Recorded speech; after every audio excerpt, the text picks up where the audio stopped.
Hey, what's going on? It's Bill Burr, and it's time for the Thursday afternoon, just before Friday, Monday morning podcast, and I'm just checking in on you. Almost didn't say that right. I'm just checking in on you, seeing how the fuck you're doing. I'm sitting in a swivel chair.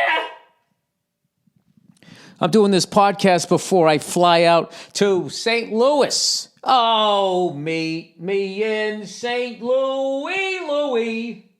Meet me at the fair. Don't tell me the lights are shining every place but there. We will dance. What the fuck? This is what happens when your first record your mother buys you is Mitch Miller. Sing along with Mitch and the gang. Won't you come home, Bill Bailey? These other kids are listening to fucking Aerosmith and Led Zeppelin. And I'm coming in 5'2", eyes of blue, but oh, what those 5 foots could do. Has anybody seen my gal? And orange hair. And just moved, the new kid. How are you? Who would like to kick the shit out of me first? Christ, I never had a chance. Anyway, yes, I'm going to St. Louis. I'm doing a show there Wednesday and Thursday. So it's all right. Whenever you listen to this shit, I got one more. I hope last night went good. And then I go back to Red Rocks to do the second show. Make sure my beard is trimmed the exact same way. You know? I know what setting I had it on. I know it was 2 days before when I clipped it. So when I shoot this and I put it together, hopefully it matches. You know, but now that I said that, somebody could say, I noticed your beard wasn't quite the same size, did you? Is that what you noticed? I noticed. Who the fuck has time to notice something like that? An incel?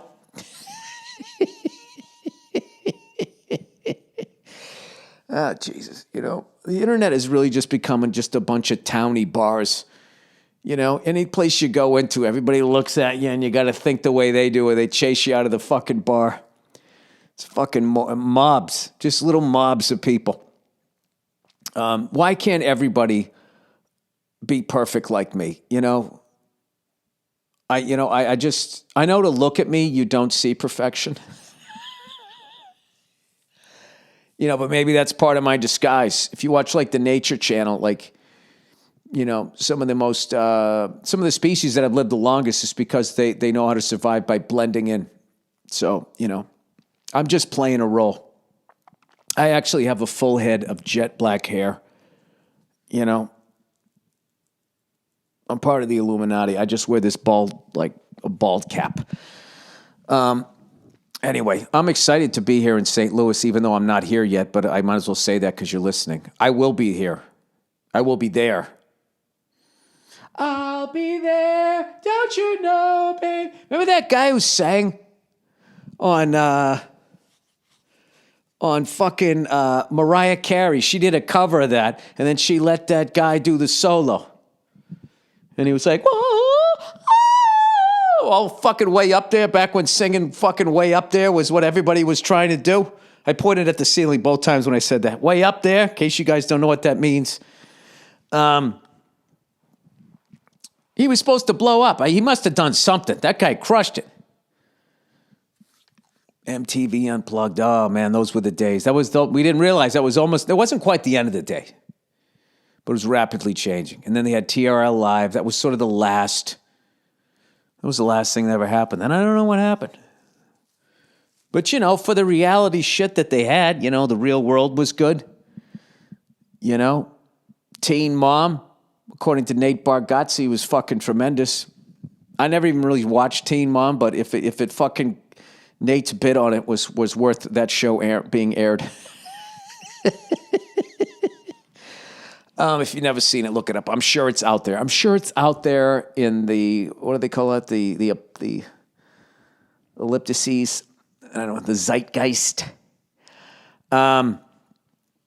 So let's talk my history here in St. Louis. What have I done in St. Louis? Well, what I found out is that, you know, like a lot of cities, you know, that once were kicking ass and then now they're not, and everybody left.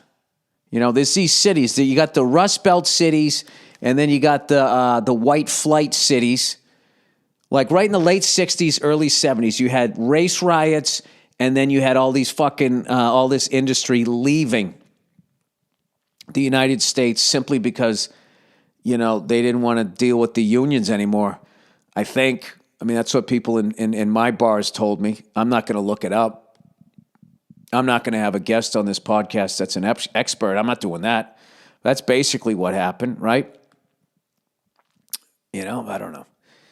Then they all fucking left. So you had like these Rust Belt towns, and then you had like these towns that were sort of fucking burned up or whatever, and they never really rebuilt them. And that was the road that I knew.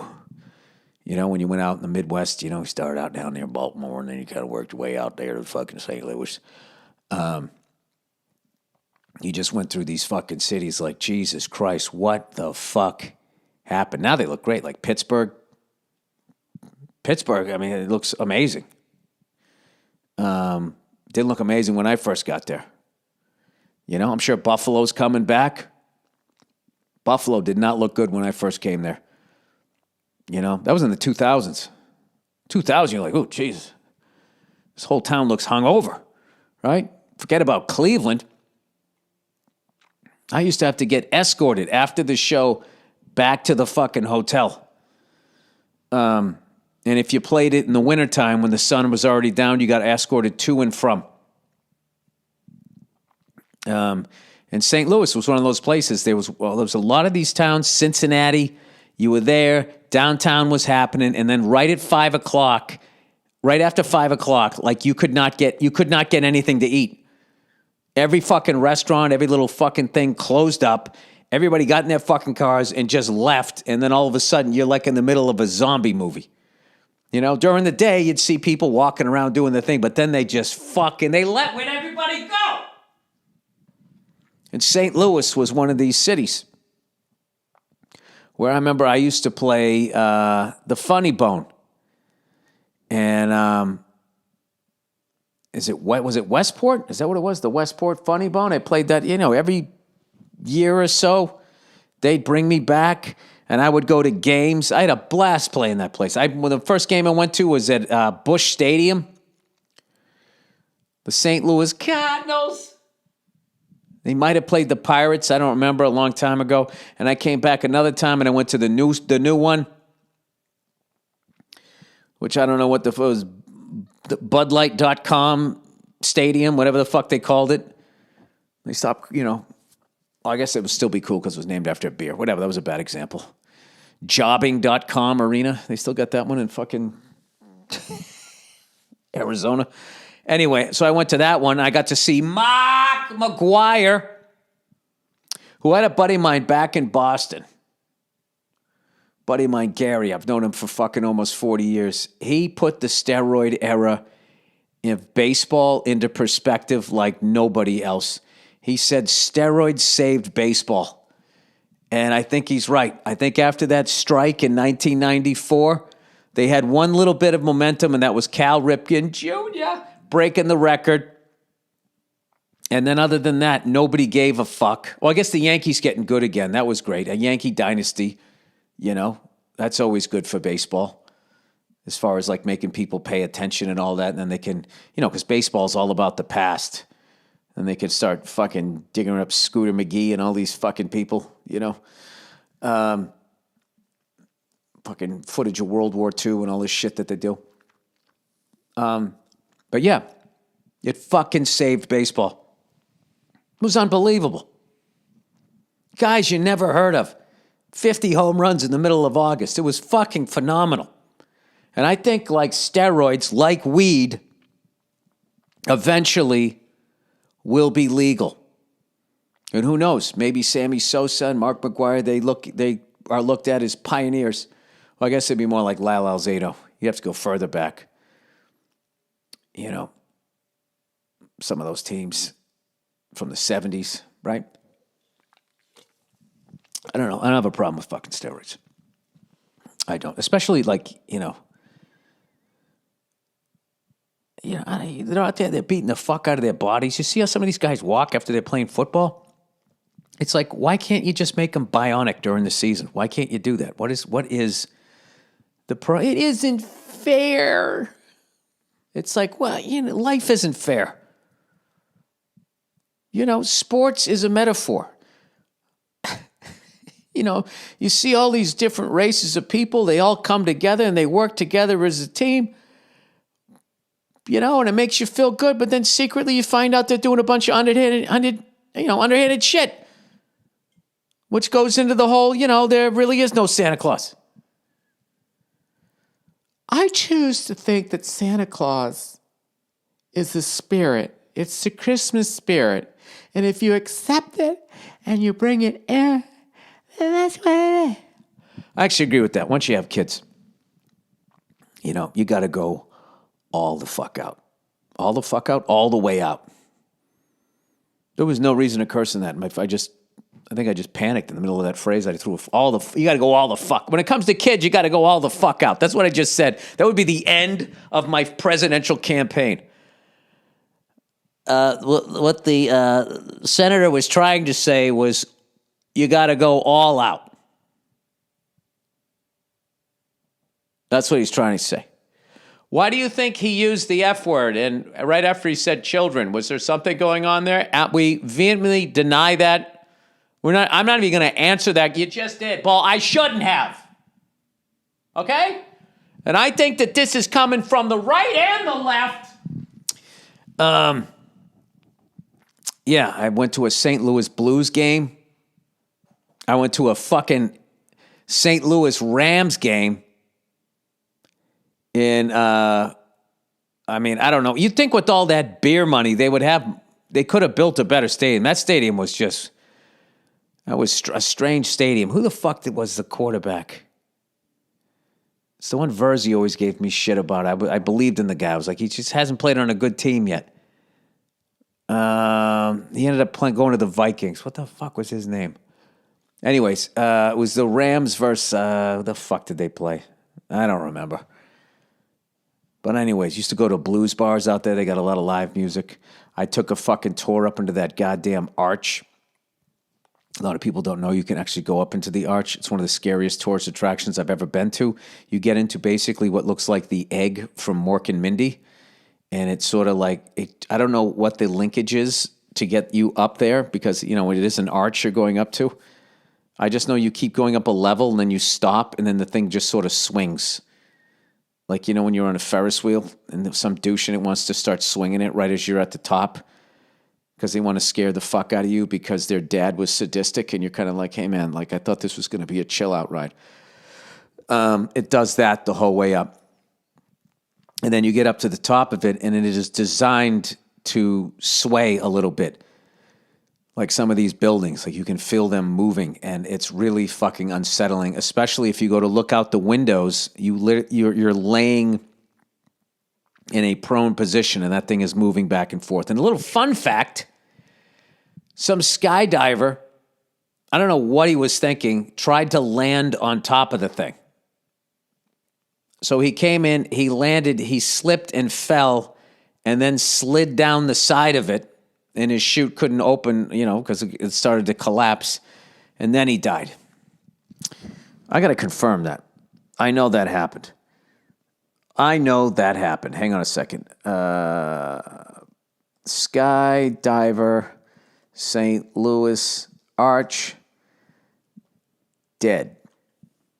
See, I know how to Google. 40 years ago, first parachuting stunt at the Arch ends in tragedy. November 22nd, 1980. Skydiver falls to death at Arch. Look at this guy with the afro and the fucking mustache. The Gateway Arch, shaped like a magnet. Experts exerts a powerful pull on pilots and parachutists. Yeah, probably pilots want to fly right down the middle of it. And long before Fair St. Louis featured sanctions events, there were daredevils who attempted to conquer the arch on their own. The first parachuters who tried fell to his death in the process. He was Kenneth W.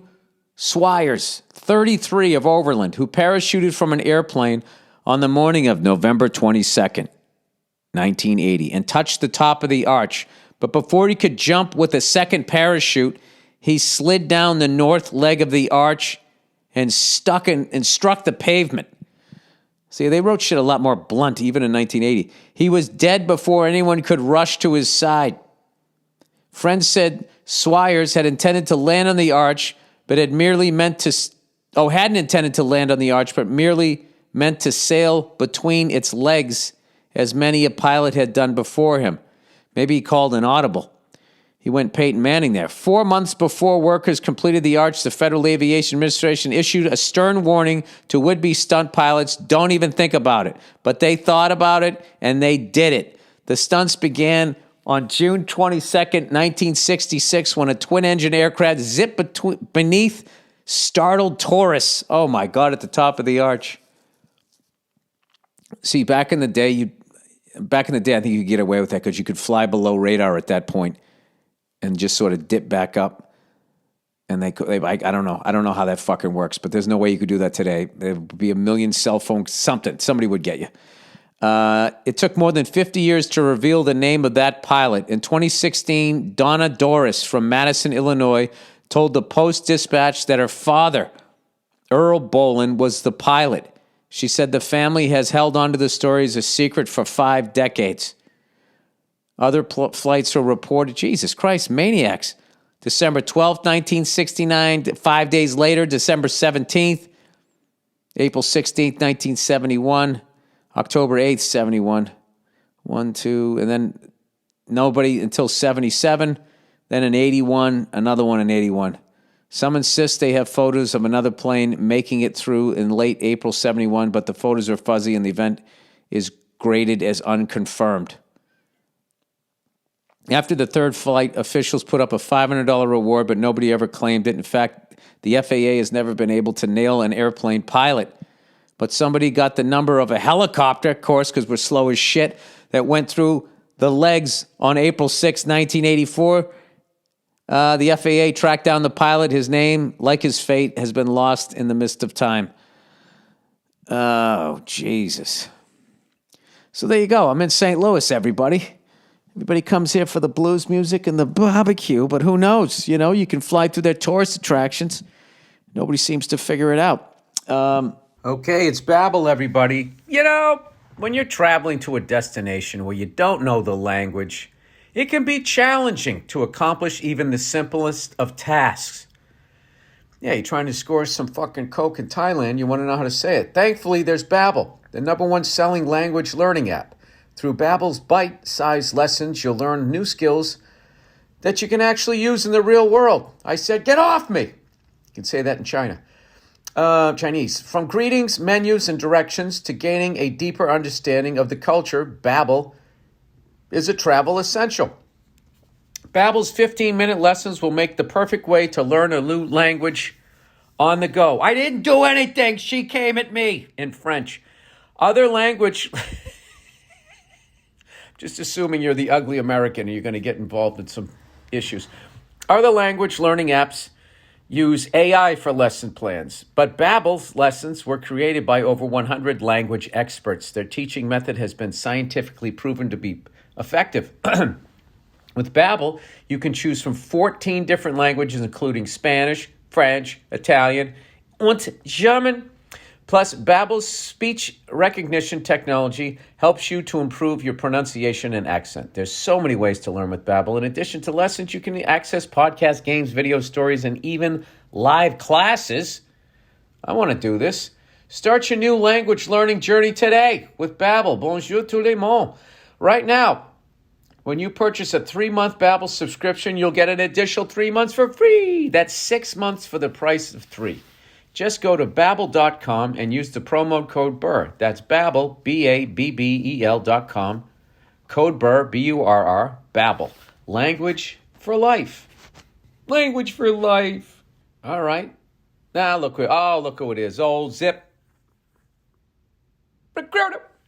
According to Forbes, gyms, nail salons, hotels, mom and pop stores, and more are set to go on an epic hiring spree. Oh, according to Forbes, gyms, nail salons, hotels, mom and pop stores, and more are set to go on an epic hiring spree in the coming months to meet the pent-up demand for all those services. In other words, your checks are going to run out, and you got to go back to work, you bums. All these businesses reopening means that millions of jobs will be need to be filled. So, where do these businesses turn to fill these roles? ZipRecruiter. Right now, you can try it for free at zip.com/Burr. When you post a job on ZipRecruiter, they send your job to over 100 top job sites, giving you access to their networks for millions of job seekers. ZipRecruiter. As matching technology scans resumes to find qualified candidates for your open roles and perfectly presents them to you. ZipRecruiter's technology is so effective that 4 to 5 employees who post on ZipRecruiter get a quality candidate within the first day. And right now, you can try Zip for free at the exclusive web address ZipRecruiter.com/Burr. That's ZipRecruiter, RECRUITER.com/Burr. Burr, BURR. Just go to ZipRecruiter.com/Burr. Zip.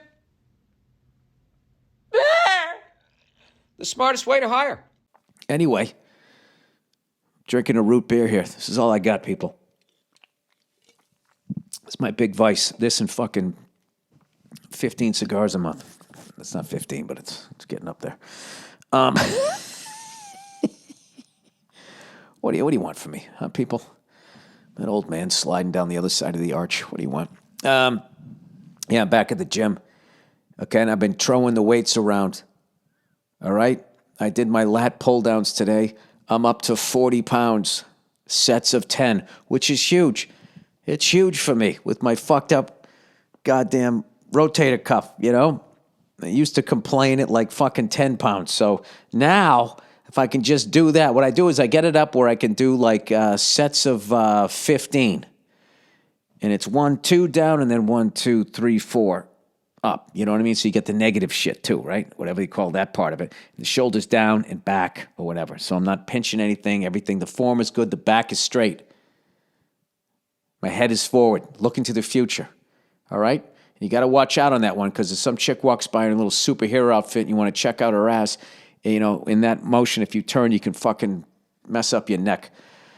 So I've been actually doing the weights, and I've been loving it. And I plan on, once I get, past, getting my instrument check ride next month, hopefully I pass, then I'll have a little bit of a window and I can actually fucking relax because I'll have taped. It's going to be great, man. I'll have taped what could be my special, which may just be something I'm just keeping and I'll put it out there someday. I don't know. It'll definitely be on vinyl at some point, those performances. And then I'll have the fucking helicopter shit behind me. F is for Family is wrapped. Season 5 is going to be announced. I don't know when, but it should be announced, I don't know, the next 4 to 6 weeks, hopefully. I don't know. So that's done. Oh, Billy clearing the fucking table here. All right, so all I'll really have to deal with at that point, if I do all of that shit, is my stand-up dates, going back to flying just for fun, and watching the rest of the football season.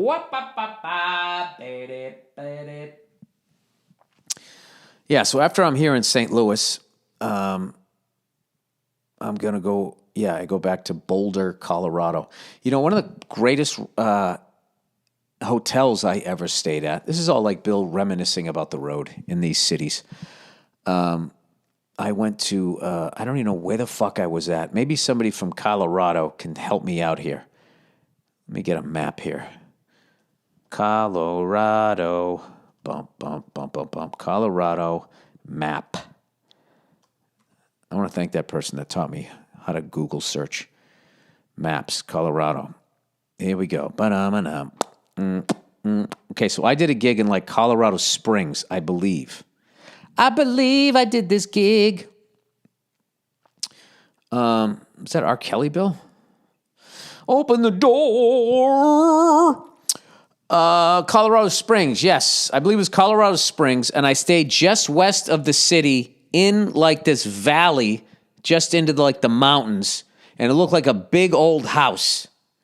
And I remember going to that, and I was working with Lawhead, and I was like, I got to bring my wife back here. And I've never done the gig again. I remember there was like an Air Force base or something nearby off the 25 south. If anybody knows the name of it would be fucking great to help me out there. And we had a great show, and then afterwards there was this great fucking bar playing country music and all that. We had fucking beers and just hanging out. It was just an amazing gig. And it was just, we went for a hike that day. We went for a hike, and I almost broke my fucking arm, I can't remember if it was my arm or my leg. It was going to be my femur or the humerus, two biggest bones. I just remember I was standing up talking to Jay, and then all of a sudden I was just on the ground. We were like standing looking where we hiked. I don't know what happened. I went down like somebody shot me with a fucking blow dart. I still don't know how that happened. And can't remember if I fell on my leg or my arm. I think it was my arm because I put my arm down. I can't fucking believe I didn't snap my fucking arm. But he was like, Jesus Christ, you all right? I go, dude. I'm like, that's how you fucking, I'm like, oh, fuck, you would have had to carry me out of here. We were joking about how you'd be like, all right, man, I'm going to go for help. Here's my hoodie. Try to stay warm. So anyway, and then I got Minneapolis to close it out. And I remember Minneapolis, I went to the Vikings. I went to a Vikings game, who, by the way, I got shit from Vikings fan when I'm talking about the best stadiums in the league. They're like, what about Minnesota? You don't even bring up the fucking Vikings, because I haven't been to the stadium, to be honest with you. Last time I went to that stadium, you guys were in the Hubert Humphrey Homer Dome, and I believe Randy Moss was on your team. I don't think he was playing because they were selling free Randy orange, like jail orange, like fucking T-shirts outside the stadium. I want to say he was playing, but they just kept those souvenirs. That was when, I think the meter maid told him to stop, and he kind of, she had her hand on the car, and he was just inching along at like half a mile an hour. But it is a car, so that's considered assault with a deadly weapon. So something like that. Not saying, I'm not downplaying what he did or didn't do. I don't fucking know what happened. Yeah, that's what I think of. I think of that. I think of going to the Mall of America and riding the roller coaster by myself, just because I was like 10 days into a college run of dates, going up to like fucking Duluth and everything. And I was just like, hadn't really, I was touring by myself. I had no opening act, no nothing. And I was just going from community college to community college all around, South Dakota, Iowa, and Minnesota. Oh, and did I mention it was the dead of winter? So it was just overcast skies meets fucking sheared off corn stalks. It was gray. It was bleak. The snow was dirty. There were a lot of Subway sandwiches being eaten and stacks of IHOP pancakes as I was getting through these fucking gigs.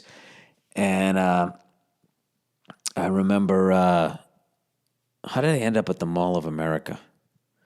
I can't remember if I went there because some relatives went there.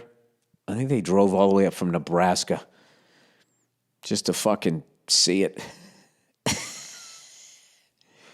Or if it was because it was the site where the Minnesota North Stars arena used to be. I don't remember what, but anyway, I went in there. Oh, no, it was comedy clubs in there. That's what it was. I was doing business. I was going to try to pop my head in and fucking, here's my headshot and my VHS tape. This is how long ago it was. And yeah, so I haven't really spoken to anybody other than my agent. And so I was really lonely, and I just thought, like, how could I make this even lonelier? What if I rode a roller coaster by myself inside of a mall? I just did it for the laugh, and I just sat on the last cart, and I did it. And it wasn't funny, and it wasn't sad. It was just sort of stupid, and then I left. I saw the Timberwolves at the old Target Center. I went to a Minnesota Wild game. I went to a Twins game at the old Homer Dome. I took a tour of the new place. The new ballpark looked great, but I never went to a game there. But I went the Twins, and that's when what's his face? Last time I saw Cal Ripken Jr. play. These are a long fucking time ago. I'm going back like over 20 years, I feel. And then, of course, I went and got a Juicy Lucy with fucking Paul Verzi. And they told him, don't bite into it. Because they take a cube of fucking cheese and they stick it in the hamburger patty. And for whatever the reason with cheese is, it gets like lava hot. And Paul did not listen. And he kept biting and going, and we're just laughing. Paul, cut it out. Just wait. Cut it in half and wait. And he just kept doing it. And we were just fucking laughing our ass off at him. So there you go. Those are my Midwest stories. All right, which were probably mid-level fucking interesting. All right, we got to do a little advertising here.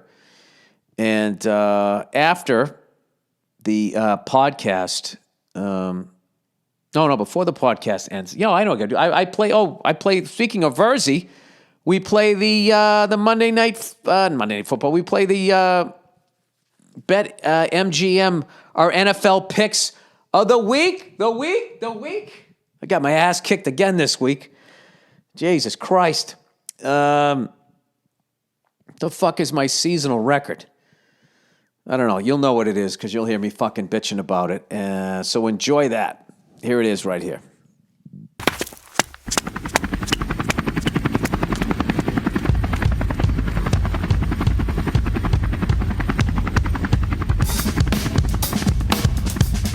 As you all know by now, we've teamed up with BetMGM this season. We'll be using BetMGM lines to make all of our picks, and we'll have special offers for our listeners each week. There's a lot of options out there, but we've partnered with BetMGM because they are the brand you can trust. It's easy to deposit and withdraw winnings. Plus, they've got awesome offers available to their customers each week. If you haven't signed up yet, and have been waiting for the big splashy number to make, I used to do that, to make your first bet. We've got the perfect offer for you. Yeah, you always wait. People would wait and be like, this is the one. Sign up and use bonus code Burr. Doesn't get easier, BURR. And you could place get ready for this. Because, this is. You place your first bet risk-free up to a big one, 1,000. That's one stack, okay? If you lose your wager, you get your stack back up to 1,000 in free bets. Dude, what's with these kids today, Paul? They don't have to pedal their bicycles anymore. They got electric skateboards. They lose $1,000 to the bookie and they still get it back. Oh, my God. I used to lose a couple hundred, be petrified I couldn't get. They're giving you a stack, okay, for free. Just sign up and make sure you use bonus code Burr, BURR. It's 4 initials and 2 are the same. When you sign up to get $1,000 risk-free, okay? Plus, they got scooters laying all over the place anytime they want them. You could put that 1,000 on a game, win it. You're up 2,000 and just go crazy. Next thing you know, you're up. That's what BetMGM is doing right now. And now it's time, Bill, to talk about our picks this week. I don't know about you. Can we play some sad music for me? I was sitting at Giant Stadium, MetLife Stadium, excuse me. There's a one listener. It's actually MetLife Stadium, these lunatics. I was sitting there with my family on Eli Manning bobblehead day and Ring of Honor day. And at one point... Came out there like a gentleman. And at one point, Bill, I knew it wasn't going to happen. But you get that 5 minutes of looking at scores. You're like, all right, the Giants are up 6. They covered. The Jacksonville Jaguars are beating the Cardinals. Oh, my God. Can I do the unimaginable and go 4-0? Of course not. But I did win the Lions and the Titans. I ended up 2-2. And I know you were at a football game. No, but then you went 0-2 at the 1 o'clock game. So then all of a sudden... Oh, you went from thinking I'm going 4-0 to the what is that? The unimaginable To you, maybe now I'm going to do the unthinkable at 0-4. Oh no, the unforgivable. Yeah, unforgivable. Sorry, I always forget what the hell we call it. I went from the unimaginable thought to the unforgivable in the same hour and a half window, shitting myself. But I ended up going 2-2, luckily. But it was a weird week. All right, so here's my deal. I go to the SoFi Stadium in Inglewood, California, which is the most insane football stadium I have ever been to, bar none, all of the new ones. I got some shit from Viking fans. I haven't been to theirs yet. I didn't even know that they were in the running. Did they build some crazy new stadium? I knew they had a new stadium. I didn't know it was crazy. They built one. They're all coming. The Raiders, the Vikings, yeah. I don't know how you top this one, dude. From the pictures I saw, it looked insane. Paul, you went down like fucking 20 escalators to get down into it. All right, you're going in. I felt like I was going into a Macy's. Bill, I saw white pillars. I saw white pillars and I was in. Oh, it's ridiculous. Yeah. I felt like I was in a mob boss's like waiting room, like the foyer. And I'm waiting for him to come down those stairs. Like, what kind of mood is he going to be in? You know, am I getting whacked or are we going to get to watch the fight tonight? And then all of a sudden you just come out to the field and you're all the way down on the bottom. My buddy's got these crazy tickets, like right front row seats, looking all the way up. It didn't even look real. I felt like I was on The Mandalorian, where you're in the volume and they film the shit and it's not really there. But it was real. And there was no lines waiting for food, at least where I was sitting. And I had Tom Brady, Paul. I had money on Tom Brady, the greatest quarterback the NFL's ever seen. Greatest quarterback since Otto Graham. Right? There's one for you. I like it. You know me. I don't deny that. You don't know anything about it. No, I know Tom Brady. Don't try to fucking act like you were paying attention in class. No. Tom Brady and Bill Belichick were the second coming of Paul Brown and Otto Graham. I want you to read up on that. So anyway, Tom Brady shows up. The offense, I don't know. They looked pretty good, but just the fucking Rams defense. Yeah. They really put a lot of pressure on Brady, and then Tampa's secondary just could not cover this fucking white guy, Cooper Kupp. Yeah. This guy was like fucking Welker and what's his face there, fucking running all over the goddamn field. And they couldn't stop the guy, and I was sitting there going, and I'm looking at the scoreboard, and who do I see right out of the gate before the game even starts? Joe Burrow, the LSU hero, the Heisman Trophy winner, Paul, national championship, smoked a stick. Smoking a stick? Oh, that was the best. Beat Clemson. Not only does he cover, he beats the Pittsburgh Steelers outright. So I'm like, I'm fucking 1-0. And I'm going, okay. All right, worst case scenario, I'm 2-2. There's no way I lose these last 3 games. I've been watching football for 40 years. I know what I'm fucking doing. Yeah. I look up, first 2 seconds, the fucking Dolphins are down 14-0. I got the Raiders giving 5. I didn't want to fucking talk about that game because that's the game that fucked me. All right, whatever. Rams division rivalry. They beat Tampa last year. I should have seen that coming. Maybe, I don't know. I figured Tom was going to get the fucking revenge. I lose that game. Now I'm fucking 1-1. I had Seattle. I keep going with Seattle every fucking week just because I won the first week. I'm an idiot. I keep coming back, not realizing there's not going to be a second date, Paul. I keep knocking on the door and she's still in the shower. So I lose that one. Here's the one that fucked me. The Raiders come creeping back. 14-0. Then I look up, it's 14-5. It's 14-12. It's 19-14. It's 25-17. And there's 2 minutes left, and the Dolphins have the ball. And I say to my buddy, I said, they're going to fucking watch this. Watch this. They're going to go into the prevent defense and give them 4 chances at the end zone, which is exactly what they did. The Dolphins get it and get the fucking 2-point conversion, which actually saved my bet because maybe the Raiders will score a touchdown in overtime, fucking return a kick or something. Nothing. So I was 1-0 with Joe Burrow, Paul, and then I watched Brady and the Buccaneers. Now I'm 1-1. Seattle fucking doesn't cover. I'm 1-2. And then the Raiders. Fuck me. Dude, there has to be a name for when you actually win a bet and then the prevent defense fucks you. I'm I know. We got to figure that out. We could have our Because I've fans- never been on the other side of that bet. That's why you bet an underdog. Because you know something? You got the prevent defense, which may help you actually win the bet that you really should have lost in the end. How about that? We could do that. Have some of our clever, creative fans try to come up with the name of when you got the bet in the bag, and then something happens with that. But I got to tell you, You should be able to bet that. You should be able to bet if they're going to go into the fucking prevent. Yeah, it's like when a guy goes up to the craps table and he plays the cum. You think somebody's going to crap out? What is that the pass bar? No, I think it's the cum line. I think. But dude, all I know is when that guy comes over and bets against the table, it's such a buzzkill. But dude, I'm at MetLife Stadium. We're playing a bad Falcons team. Saquon gets a touchdown. Okay. Daniel Jones, no fumbles, no interceptions. He looks good 2 weeks in a row. I'm like, we'll beat this Falcons team at home the day that they're honoring Eli Manning by 3 points. We're up 6. We keep kicking field goals. We never take it in.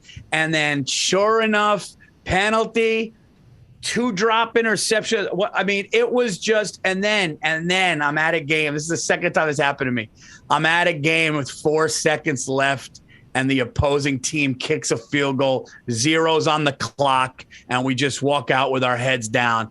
The Giants, I was wrong about them, even though they could be 2-1, even though. Oh, you should have seen it coming, though. I know. You know why? Because the whole time Eli was with the Giants, you were saying he didn't get the respect he deserved. You were one of the few Giant fans, that's true, at least publicly, that gave him his credit for winning 2 Super Bowls, right? So you should have known on the day that they were going to honor him that he'd get that last little bit of disrespect. The Giants would blow the. It's always so easy to see the storyline after you fucking lose. All right, so now we're still neck and neck. We're a game apart, but now I like this. Well, I'm 4-12. I'm 4-8. No, you're not 4-8. I'm 4-8, Paul. Oh, well, look, I like this week, and I went 2-2, 1-3, 1-3. Yeah, I'm 4-8, Paul. You shouldn't even be talking to me, Paul. No, you went 3-1. No, I went 2-2. Oh, that was your okay. Well, I like this week, and I know you don't.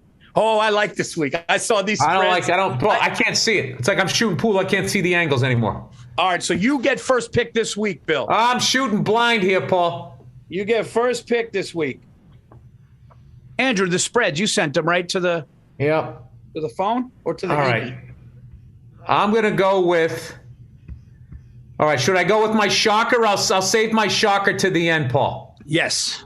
All right. I like right out of the gate. I like the Arizona Cardinals. Ooh. Giving 5 to the Los Angeles Rams. I feel like the Rams are going to be smelling their own fucking, sniffing their own shit, thinking they don't smell anything. Right? I think Kyler Murray's going to be a problem. I don't even know, Paul. I haven't watched the second Arizona card. I am shooting fucking hoops in the dark right now. All right. I don't even have a storyline as to why I picked that. You're just going. I just like Kyler Murray. I like the Cardinals. This MVP talk around this guy. Yeah, you think the Rams are gonna, But they had a big fucking win. They're sitting in the steam room. They got the towels around them. They're laughing. They're grabbing ass, fucking around, joking. Look at you, joking. They're doing laughing that towel like a bunch thing. of. They're whipping each other with the towel. Gotta tell you a little story. 8 guys sitting around a bullpen figuring out how the fuck they got there.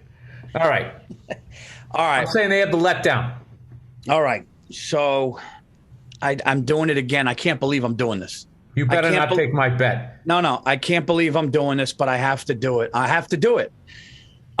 It's just the personality of my team, and I'm taking the points. The New York Football Giants are 0-3. I know.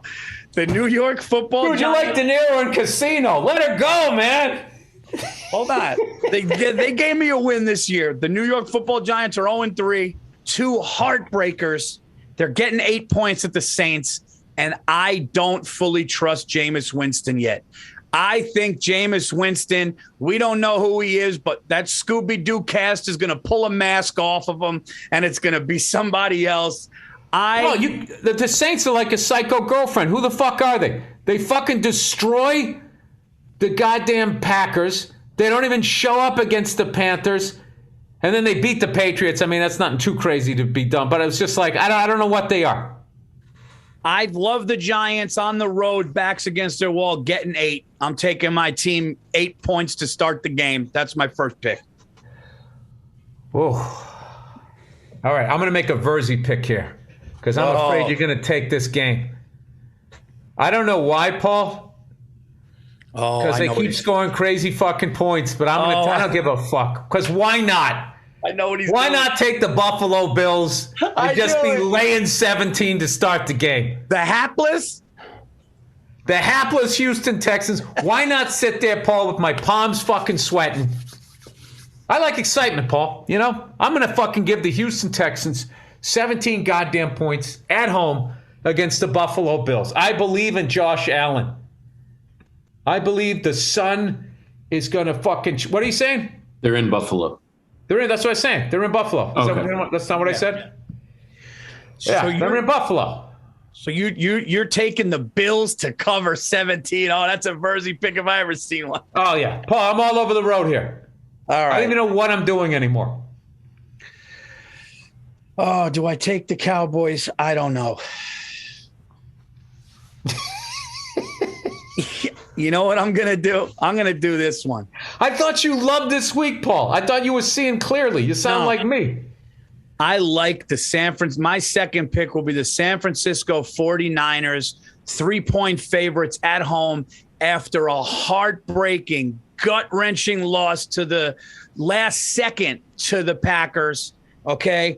They're playing the Seahawks, and the Seahawks to me are like, I don't think the Seahawks are, I don't know. I'm taking the San Francisco 49ers bounce back game to just cover 3 for my second. All right. Paul, I got a fucking stick. All right. I'll bet you a fucking cigar on that one, a side bet. Because I like the Seattle Seahawks. Well, he could take lost that. the heartbreaker in Minnesota. I'll take the Seahawks to fucking beat the 49ers. What do you think about that, Paul? We're allowed to do that, right? Call that clapping back. Yeah. We could do that. Yeah. We can do that. Yes. Okay, good. I like it. And all I got left is my shocker, Paul. Oh, that's our first head-to-head. Head-to-head. Bald head to bald head. Who's going to lose their beard on this one? Oh, man. All right, dude. So, wait, how many we have? I have the Giants, and I have I have 2 more. We got 2 more, Bill. I got 1 left, Paul. All right. All right, this is where... Oh, you picked 3, Paul. This is your... Wait, how is this... No, I picked 2. No, but Paul, you held up 3 fingers and you said I got 2 more. I'm just calling that out because it's going to be in the comment section anyways. All right. All right, Well, so you I got the confused Giants me. and the 49ers. I got the Giants and the 49ers. And my third pick for week number 4. Oh, boy. Paul, where was it? This doesn't sound easy. What? No. You had your warm-up suit on before we were going to start gambling here. You were just fucking knocking them down. No, what I meant was I like a lot of them. I like a lot of these games. Oh, that's why you're making those noises. I thought you were making those noises like I don't know. I like the the Cowboy game. I think I'll tell you what game I don't want to touch is that Denver Broncos-Ravens game. That's a pick 'em. I don't like that game at all. And it's in Denver. Because either one of those teams can just shit the bed or fucking score a bunch of points. I don't know, Denver just scored a bunch of points against the Jets, but does that really count? Sorry, Jet fans. Jesus Christ. I'm taking the Los Angeles Chargers at home, Monday Night Football, beating the Raiders. Oh, I hate that game. I hate that game. The Chargers just had that huge victory on the road against the Chiefs. It's a division rivalry game. The Raiders almost blew it last week. You figure Chucky's going to go hard on them this week, Paul? I don't know, but that Justin Herbert, that's going to be a great... Oh, that's the game. You know what? I don't want any money on that game because I want to sit there and enjoy it and not fucking frighten my family screaming at my TV. Okay. Here's my shocker of the week. Oh, And this might make me do the unforgivable. Paul, I have an 0-4 game this week. I mean, this year. I can't believe the Bills isn't your shocker. You got a better one? No, Paul. Oh, this is. Well, I got 2 kids under the age of 4. I got so much shit going on. I like the level you have to be paying attention to be good. Like, I respect gamblers. Okay? I am that moron who just grabs the fucking program, at the fucking horse races and just starts picking them because he likes the name. I am going to do something unforgivable. Oh, boy. I'm going to bet against my New England Patriots. Oh, okay. Because I need a win here. I'm trying to pull old Freckles out of the mud. I'm going to take the Buccaneers, getting 6.5. It's such a hard game where Belichick can coach rings around Bruce Arians, but at the end of the day, the guy's holding the football is the greatest of all time versus a kid who I think eventually is going to be great. I believe in Mac Jones. But I just don't. I need a win, Paul. This is why they call you a degenerate gambler, because at some point you end up betting against your own team. Well, and then you deny it, and then they don't put you in the fucking Hall of Fame for 30 years. The reason why I like that pick is I saw Brady's face after that loss, and I was like, that guy's going back to New England after a loss. Oh, it's going to be a rough day for your Pats there, I think. I know. And I also think a lot of people, but the thing I don't like is I think a lot of people think that. And why is Vegas only seeing 6.5? This is one of those trap games. And you know what, Paul? I'm walking in both feet. I'm not even taking the stick to see if it's going to snap. I'm fucking taking I'm just going to jump right in it. Buccaneers 6.5. And by the way, I got to give credit where credit's due. Our fine producer, Andrew Themlis, he said something last week, and he was right. He said the bloodbath of the week is going to be the Cowboys, and he was right. Andrew, the silent man behind this podcast. Maybe you guys ought to be listening to him. I swear to God, Paul, if I go another 1-3 week, the next week I'm going to be on a fucking unicycle with a red nose on. I got to get a win here. Well, here's the deal, dude. You're a 2-time champ of this, dude. You're going for a 3-peat. You have to understand, I left the league. I'm Jordan on the Wizards right now. I came back a little fatter, a little slower. I got 2 kids under the age of 4. I'm making excuses. Look at me. I'm making excuses, Paul. Yeah. Was this week 4? Week 4. Week 4. I'm already we're not even out of September, and I'm fucking making excuses. Offense sucks. The defense sucks. We sacked. Playoffs? I'm 4-8. All right. Who do you got, Paul? I love it. That's it for me, right? You picked your last one. All right. Paul Verzi, easy like Sunday morning, right? No, I have the Giants. I have the Niners. I have the Chargers. Oh, look at this. Yeah, you each have one more. Because I picked 4. I got the Cardinals. I got Seattle. I got the Buccaneers, and I got the Bills. Oh, all right. Seattle. Gotcha. I forgot. Thought that was. Paul's got the Giants. He's got the 49ers. He's got the Chargers.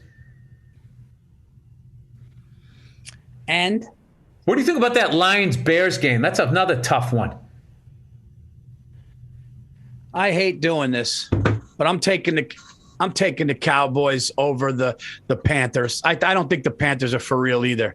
I don't believe in Sam Darnold. Everyone's on their dick because they had a couple good games. I'll tell you something right now.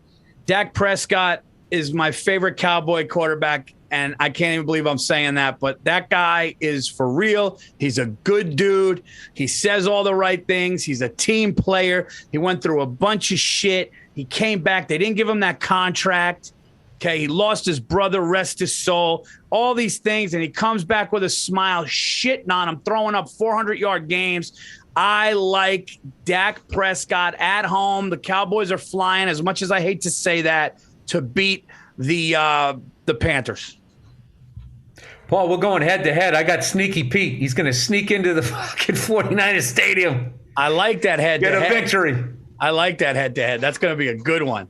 And that's going to be a good one. That's a division rivalry. We might have to smoke a virtual stick during that. I'm down. I am down. Okay. Oh, some Johnny Blue. All right, so there's our picks for the week. You could be making a lot of money if you do the exact opposite of what I've been doing. That's actually, at this point, a strategy. All right, here's an BetMGM offer. How's this offer sound, everybody? Each week, all customers have a risk-free bet up to $25 to use on a first touchdown scorer bet. Betting on the first TD scorer is a great way to make the first few drives more exciting. You just got to opt in to the promotion and pick a player to score the first TD in his game. First touchdown scorer markets generally start at plus 600 for favorites and go even higher for random fullbacks or defensive touchdowns. Imagine if you called a pick six or a block punt, that special teams guy. All right, who do I think is going to score first? I say Brady. Tom Brady scores first on a 25-yard naked bootleg. Will score the first TD in the Buccaneers' first Patriots this week. If you bet $25 on whoever you like and it hits, you get on your money and a nice payday. If you lose, you get it refunded in a free bet. We'll be keeping track of this all season. Yeah, they should have stats on that, Paul. Like who scored the most first touchdowns for their team of the year. I'm sure Vegas has BetMGM has the line on that. All right, guys, here's a Sunday night parlay special that we got for you. Tom Brady going into his old stomping ground there. I got a couple things, I think. You tell me what you guys think. Well, you can do 3 bets on one game. 3 bets on one game. I got Brady throwing. Oh, I like these 3. You ready? I got Brady throwing over 2 touchdowns. Okay, so I got him throwing over 2 touchdowns. I got Gronkowski having under 6 catches. Under 6, because I think Belichick's going to take him out of the game. And then my third is old Mac Jones is going to get a little cute and throw a pick. Can we do those 3? Jesus, Paul, why don't you just fucking give me the finger? But I can't get mad because I bet against my own goddamn team. And that'll be a parlay, so you got to hit all 3. You got to hit all 3.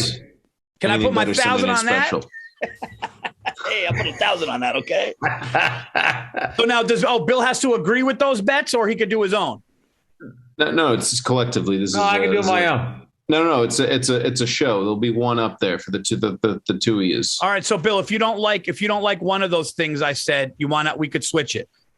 Do you like the Brady over 2 touchdown passes? Oh, my parlay has to be the same fucking game? You guys are both just going to pick a total of 3 bets to be a 1 parlay. It's the Anything Better Sunday Night Special. And you can pick any 3 bets that you agree upon just for that game. Okay, so to be fair, let's do one of mine. So I say Brady over 2 touchdown passes. Now, Bill, you pick one for that game. For that game? Yeah.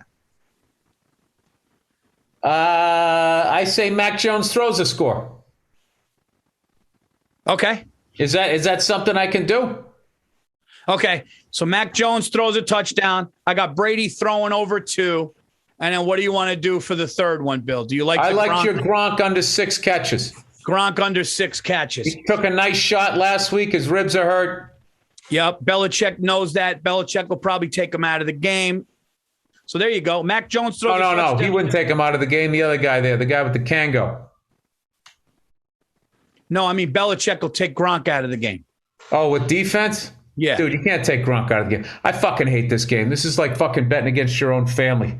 You know, it's like a bad Thanksgiving. Something happened.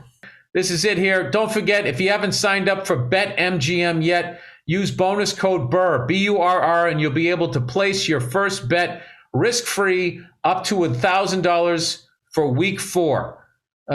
Disclaimer here. If you're 21 plus years of age or older to wager in Arizona, Colorado, District of Columbia. Is that Iowa? They're using all abbreviations here. Indiana, Michigan, Missouri, New Jersey, Nevada, Pennsylvania, Tennessee, Virginia, West Virginia, or Wyoming only. New customers offer. Paid in free bets. Visit BetMGM.com for terms, conditioning excludes Michigan, disassociated persons. Please gamble responsibly. Gambling problem? Call 1-800-NEXT-STEP-AZ. Yeah, people, have fun with this. Wager with what you can afford. Don't be a moron. 1-800-522-4700 in Colorado, D.C., Nevada, Wyoming, and Virginia. 1-800-270-7117 for confidential help in Michigan. Listen, man, I can't afford my kid's college education anymore. 1-800-GAMBLER, Indiana, New Jersey, Pennsylvania, and West Virginia. 1-800-BETS-OFF. Bets off in Iowa. Call or text the Tennessee Red Line, 800-889-97. Dude, this is like some new medicine came out. Might cause diarrhea and nose bleeding. Call or text Tennessee Red Line, 800-889-9789 in Tennessee, or call 1-888-777-9696 in Missouri. Sports betting is void in Georgia, Hawaii, Ohio, and Utah, and other states where prohibited. I love you can't bet in Ohio, but Utah, but you can bet, you can marry like 4 fucking broads. Promotional offers not available in Nevada. Wouldn't you rather bet on fucking football, Paul, than bet on fucking 4 women not driving you up the fucking wall? All right, there you go. And that is that's the Thursday afternoon just before Friday, Monday morning podcast. If you'd like to listen to some more of my stupidity, there'll be a little musical interlude here, some tasty music picked out by the one and only Andrew Themelis. And then after that, we have a bonus half hour of a Thursday afternoon just before Friday, Monday morning podcast episode from a couple years ago, however he figures it out. That's it. Have a great weekend, you cunts, and I'll see you on Monday. Hey, what's going on? It's Bill Burr, and it's the Monday morning podcast for Monday, September 30th, 2013. What's going on? How are you? How's it going? Did you have a nice weekend? I had a great weekend. Do you like when somebody does that to you, where they act like they want to know what your weekend's like so they can just talk about their bullshit, you know? Did you guys have a nice weekend? I did. Well, let me tell you all the awesome fucking shit I did. Hang on, let me get my juice. I got to get my juice over here so I stay regular. Oh, fuck. God damn it. You got to be shitting me. I just spilt it all over my fucking drum kit. What an asshole.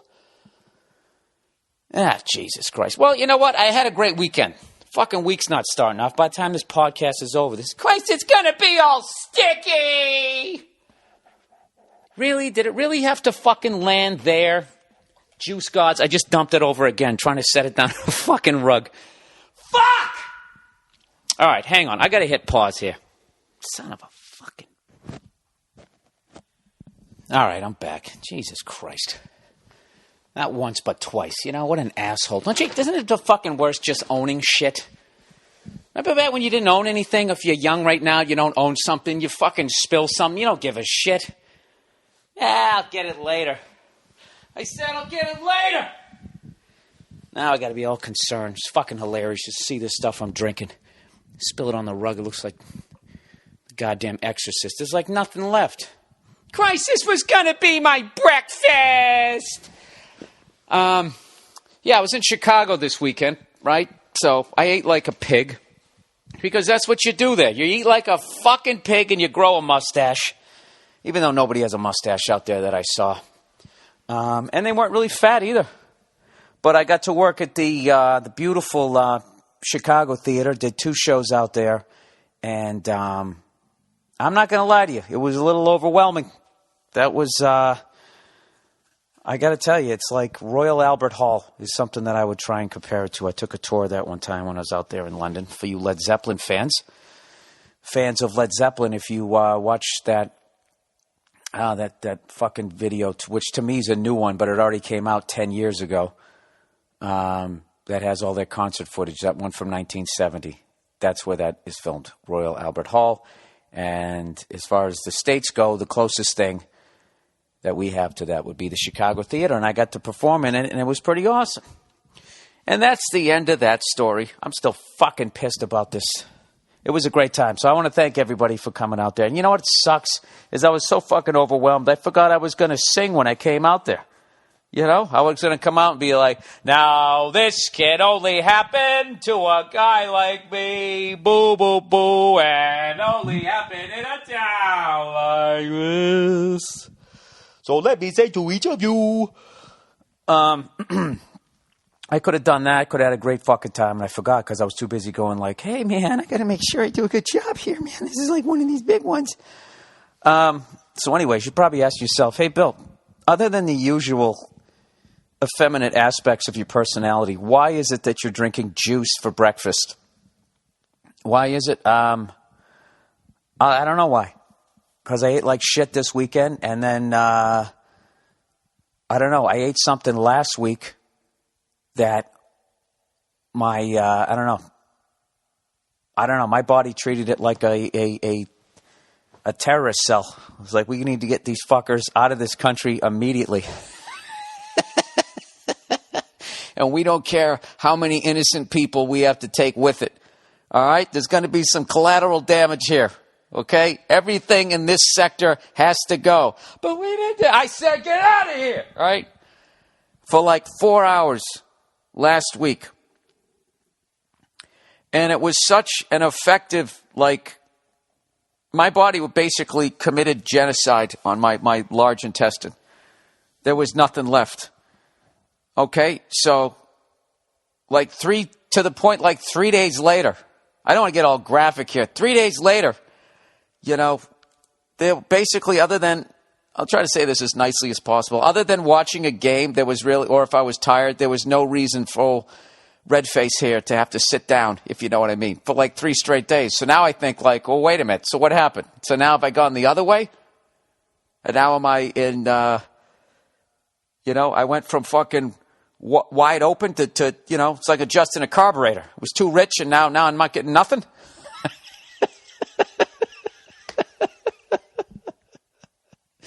I got the choke pulled all the way out here. Is that what the fuck's going on here? I got no air down there. So I'm freaking out, and I'm like, I've been fucking eating salads trying to, you know. So I talked to this doctor, and he goes, and the guy just broke the thing down. He goes, all right, so what happened? I was like, well, you know, 4 days ago. It's so funny when you have to call a doctor about that. Like, how do you eloquently say, like, yeah, listen, man, I haven't, like, shit in 4 days. Is that a bad thing? And they just handle it like a champ. All right, well, what happened to you 5 days ago? I was shitting my brains out for like 4 hours. You know, it was like the dot-com boom, and everybody thought it was going to last forever. And the bubble burst. Now it's nothing. So he's like, well, you having any abdominal pain? Do you running a fever? I'm like, nope. And I'm like, well, he goes, what have you been eating? I go, I've been eating salads. He goes, all right, well, you probably don't want to do that. You don't need any more roughage. You want something else. And he said, he actually said syrup. I said, go out, get yourself some pancakes. Or go have a waffle or something like that. Now, listen, you don't need to fucking tell me more than one time to go out and get some fucking pancakes. All right? With my sweet tooth. Okay, I'm a little light in the loafers over here when it comes to food. I don't mind a little sugar in my tank. So I go, all right, fuck it. So I'm in Chicago. So I go out and I go to get, I need some syrup. All right, so I can't go down to the front desk and say, hey, listen, I need some syrup because, you know, the oboe's not playing any music anymore, if you know what I mean there. And I don't even know if that even made sense. Whatever, I'm running out of metaphors here to not saying I'm having shit.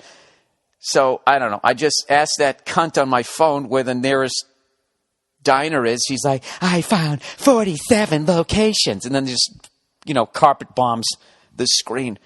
So I pick one that's like about 0.3 miles away, and I'm going there, maybe I'll just go in there and get a shot of syrup with an orange juice chaser. And I said, no, fuck it, I'll get some French toast. So anyways, I'm down near the Chicago Theater, and there's this weird part of the city where there's like a city underneath the city. I don't get it. So I'm walking over towards it, and, you know, the phone isn't three-dimensional, so it's saying right there, but it's actually one level down. It almost looked like Blade Runner. So I'm sitting there, of course, cursing up a storm around children and families, of course, going, fucking stupid-ass fucking phone. Remember back in the fucking day, you just asked somebody, where the fuck's the diner? And they'd be like, oh, it's there, but it's downstairs, so you got to walk down here. As opposed to this cunt just going, oh, it's right over here. Make a left, do this. You know, Siri doesn't care. Siri, whatever fucking she doesn't give a shit if you fall. If rappelling is involved, she doesn't give a fuck. All right? That's not her fault. She's only as smart as the man that made her. So anyways, I find the stairs. I'm flipping out, of course, there's stairs. I go down the goddamn stairs. So I walk in, and I I don't know. I ordered some French toast. And you would think, it would be the French toast would be the size of sandwich bread, like it is in most places. But this is the Midwest, particularly, I say that right? Particularly Chicago. And I swear to God, the French toast shows up, and it looks like, it'd be like if they decided, how big should the French toast be? And it'd be like, hey, does anybody have one of Bubba Smith's old fucking cleats? Let's just stick that in the batter and trace it, and that'll be how big the fucking bread should be. Can you trace shit in batter? Well, I guess you can if it's thick enough. Oh, whatever, let's trace the bread around. I'm just saying it was fucking huge. And then they gave me 2 slices, his left and right foot, with powdered sugar. And I ordered an egg over easy on the side, because I like eggs. And I got to tell you something, man. I went to this place called Eggies. All right? Terrible fucking name. Hey, let's go over to fucking Eggies. Doesn't that sound like they're going to be runny? I got to tell you, the greatest egg over easy I ever had in my life. The yolk was easy. Hey, take it easy. Take it easy. The yolk was fucking easy, but the white part of the egg was, the areola of the egg was fucking solid. I don't know how they did it. I was like, maybe they had the heat real high. So right before the fucking yolk gets solid, the white part gets all hard, and then they slip it out. I have no idea, but it was fucking delicious. And I'm one of those guys, I need a piece of toast if I'm going to have an egg, and I didn't have toast. And it was still delicious. Still delicious. And then I ate one of the French toast things, and I left the other cleat to the French Toast Hall of Fame. All right? And wouldn't you know, 3 hours later, okay, old Billy was making music out the other end again. And that's the end of my giant shit story. All right, this is the Monday Morning Podcast, everybody. So there's one for you.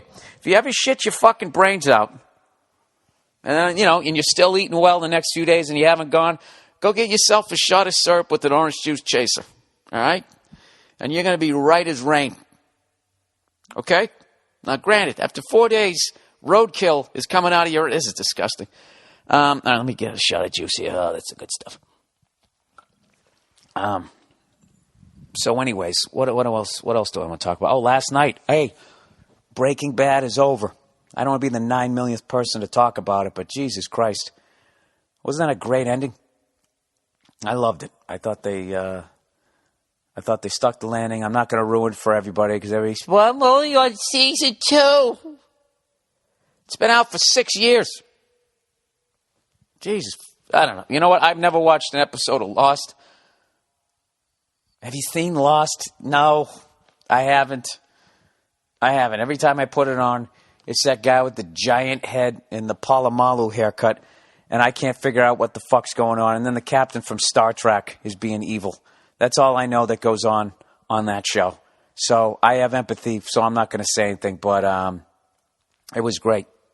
It was a great fucking time getting to be on that show, and fuck. I mean, there's no way to talk about it unless somebody saw the show. Why the hell did I bring it up? Anyways. So there you go. This show's over. And I am unemployed as an actor again. And that is why you are my shit. No, that is why I would never stop doing stand-up, even if I didn't love it, is because trying to be a working actor is that difficult, that you can be on something that great and then it just fucking ends. And it's over. Like stand-up, that doesn't happen. Like if I was doing stand-up at the level of Breaking Bad, there wouldn't be like, okay, and this is your final stand-up gig, and then it drops off again, and I go right down to ground zero and have to look for more stand-up gigs and like prove myself all over again. I've often wondered, like, what's the hardest? It's either trying to make it as far as show business, either trying to make it as an actor or trying to make it in a band. Band's a rough one because you got to split the money at least 3 ways, unless you're in the Black Keys, or if you're in the White Stripes, then you split it 2 ways. But still, you got to get along with somebody else. All right? And the more people you have in your band, the bigger chance that it's just all going to go to shit. Look at Guns N' Roses. All right? They had 5 people in the band. All right? They start fighting. So a couple guys leave. One guy gets asked to leave. Another guy says, hey, I don't like being dictated to, so he takes off. No Steven, no Izzy. So they bring in fucking Matt Sorum and Gilby Clark, right? So you got 5 guys, and what do they do? Then they bring in a keyboardist, Dizzy. They got in horn players. All it is more people to be late to come downstairs to get on the fucking bus. And then the whole thing implodes. Everybody goes their separate ways, right? And next thing you know, Axel has cornrows. Okay, now had that guy decided to just tell jokes, just to do stand-up, which would have been great. Wouldn't it be great to see Axel doing stand-up? Every time he tells a joke that gets an applause break, he does that little serpent dance to the side.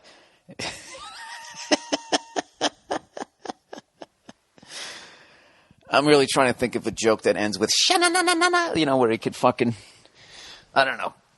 That might be a nice sketch. Axl Rose is if he was a stand-up comedian. He'd come on late. He'd probably still fuck it up. Not to have a little red-on-red crime here. All right? You got to hate when people do that. You got to hate when it becomes cannibalism here. I just completely lost my train of thought. Oh, I know what I was going to say. Wait a minute. How far into this are we? 15 minutes in. It's time to do a couple of reads here, people. All right? It's time to whore myself out. All right, let's do a couple here. All right, Dollar Shave Club, everybody. There are so many things in the world that irritate me. Spilling juice on my drum kit. I don't have a drum kit. It's a little practice pad thing, but I do have the DW 5000 double kick there, right? When I finally got fed up 10 years ago that I was never going to have a foot as fast as John Bonham, and I said, to hell with it. Let me try to do this speed metal stuff. And that was just as hard, right?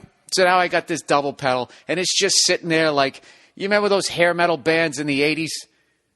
Where they'd be just playing 2/4 basic Phil Rudd stuff, but they still had the double bass drum kit. So when they did the drum solo, they could just be running underneath it and sound like, Neil Peart, whenever the fuck. When did it become Peart? Yeah, Peart. Neil Peart. I don't know where. It was Neil Peart his whole fucking career. Now I don't know. That irritates me. That it's not Neil Peart anymore. It's Neil Peart. So those are the things that irritate me. Hey, but when so many things can irritate you, why add razors to the list? It's time to stop milking your razor blades, people. I know with brand name razors, you're used to paying outrageous prices and exhausting those razors until they start looking like a rusty soda can. Well, guess what? It's time to move on. Dollar Shave Club delivers amazing quality blades to your door for just a few bucks a month. Never think about it again. All right? You're just standing there, bing bong, there's your blades for a month. They send you a pack every month so you can change your blades every week. That's awesome, man. Why didn't I think of doing this? I'm going to have to jump around like a monkey on stage every damn week. Anyways, I love these guys, and your face is going to love them too. They also got a new product called One Wipe Charlie's. It's a butt wipe for men, and it's classy. All right, as opposed to that low-class toilet paper just hanging around, One Wipe Charlie. Get in, get out. All right, the Harvey Keitel, the cleaner, if you will, of toilet paper. Okay, check out the video for that. Sign up for your razors today. Go to dollarshaveclub.com/Burr. That's dollarshaveclub.com/Burr. Or go to billburr.com and click on the Dollar Shave Club banner. I almost made it through it. You know what a One Wipe Charlie is? That's basically America slowly admitting that the French got it right with the bidet. Okay, what we're doing over here with toilet paper is ridiculous. I'm telling you, if you ever get into a hotel and there's a bidet, make yourself take this is just a big shit podcast. I'm telling you, you got to use one, and you'll be like, what the hell have I been doing? With my life. Although I'd maintain that French people are still more stinky than we are because they don't use deodorant. And who's kidding who? When you have a question in class, you don't spread your ass cheek. All right? I think everyone can agree you raise your arm. All right? All right. Hulu Plus, everybody. You've probably tried Hulu.com. Now with Hulu Plus, you can watch your favorite shows anytime, anywhere. Hulu Plus lets you watch thousands of hit TV shows and a selection of acclaimed movies on your television or on the go with your smartphone or tablet. And it streams all of this stuff in HD for the best viewing experience possible. With Hulu Plus, you can watch your favorite current TV shows like Saturday Night Live, Community, Family Guy, what else? Breaking Bad. You can get all caught up. You could probably watch Lost if you wanted to. You can also check out exclusive content including Hulu originals like The Awesomes, starring SNL's Seth Meyers, and Moonboy, starring Chris O'Dowd from Bridesmaids. Hulu Plus also offers a great selection of acclaimed films for only $7.99 a month. You can't beat that. You can stream as many TV shows and movies as you want, wherever you want. Right now, you can try Hulu Plus free for 2 weeks when you go to huluplus.com/Bill. That's a special offer for my listeners. I love that line. For my listeners. Not yours, mine. Make sure you use huluplus.com/Bill so you get the extended free trial. And then they'll know that we sent you. And they'll realize that this is working. Go to huluplus.com/Bill now or click the Hulu Plus banner on the podcast page at billburr.com. All right. Now, wasn't that nice? Wasn't that nice and painless? All right. Here's what a cunt I am. And we learned last week that I'm a real cunt. All right. I'm the real deal. All right. If you tip me over, you're going to see the cunt stamp of approval right on my left butt cheek because I'm a lefty, sort of. I'm also a righty. I'm all over the map. God damn it. This fucking juice is delicious. Kale, celery, green apple, coriander. The fuck is that? Parsley and lime. What the hell's coriander? Well, that can't be a spice. Can't get any juice out of a spice. That's the dandruff of food. Spices, right? Anybody ever put dandruff in an omelet? You know, prisoner of war. And that's disgusting. Let's. You use dandruff as powdered sugar as you put it on like a wood shingle pretending it was French toast. That's like some Greatest Generation shit. And they did it and then they never talked about it. And then subconsciously took it out on their kids.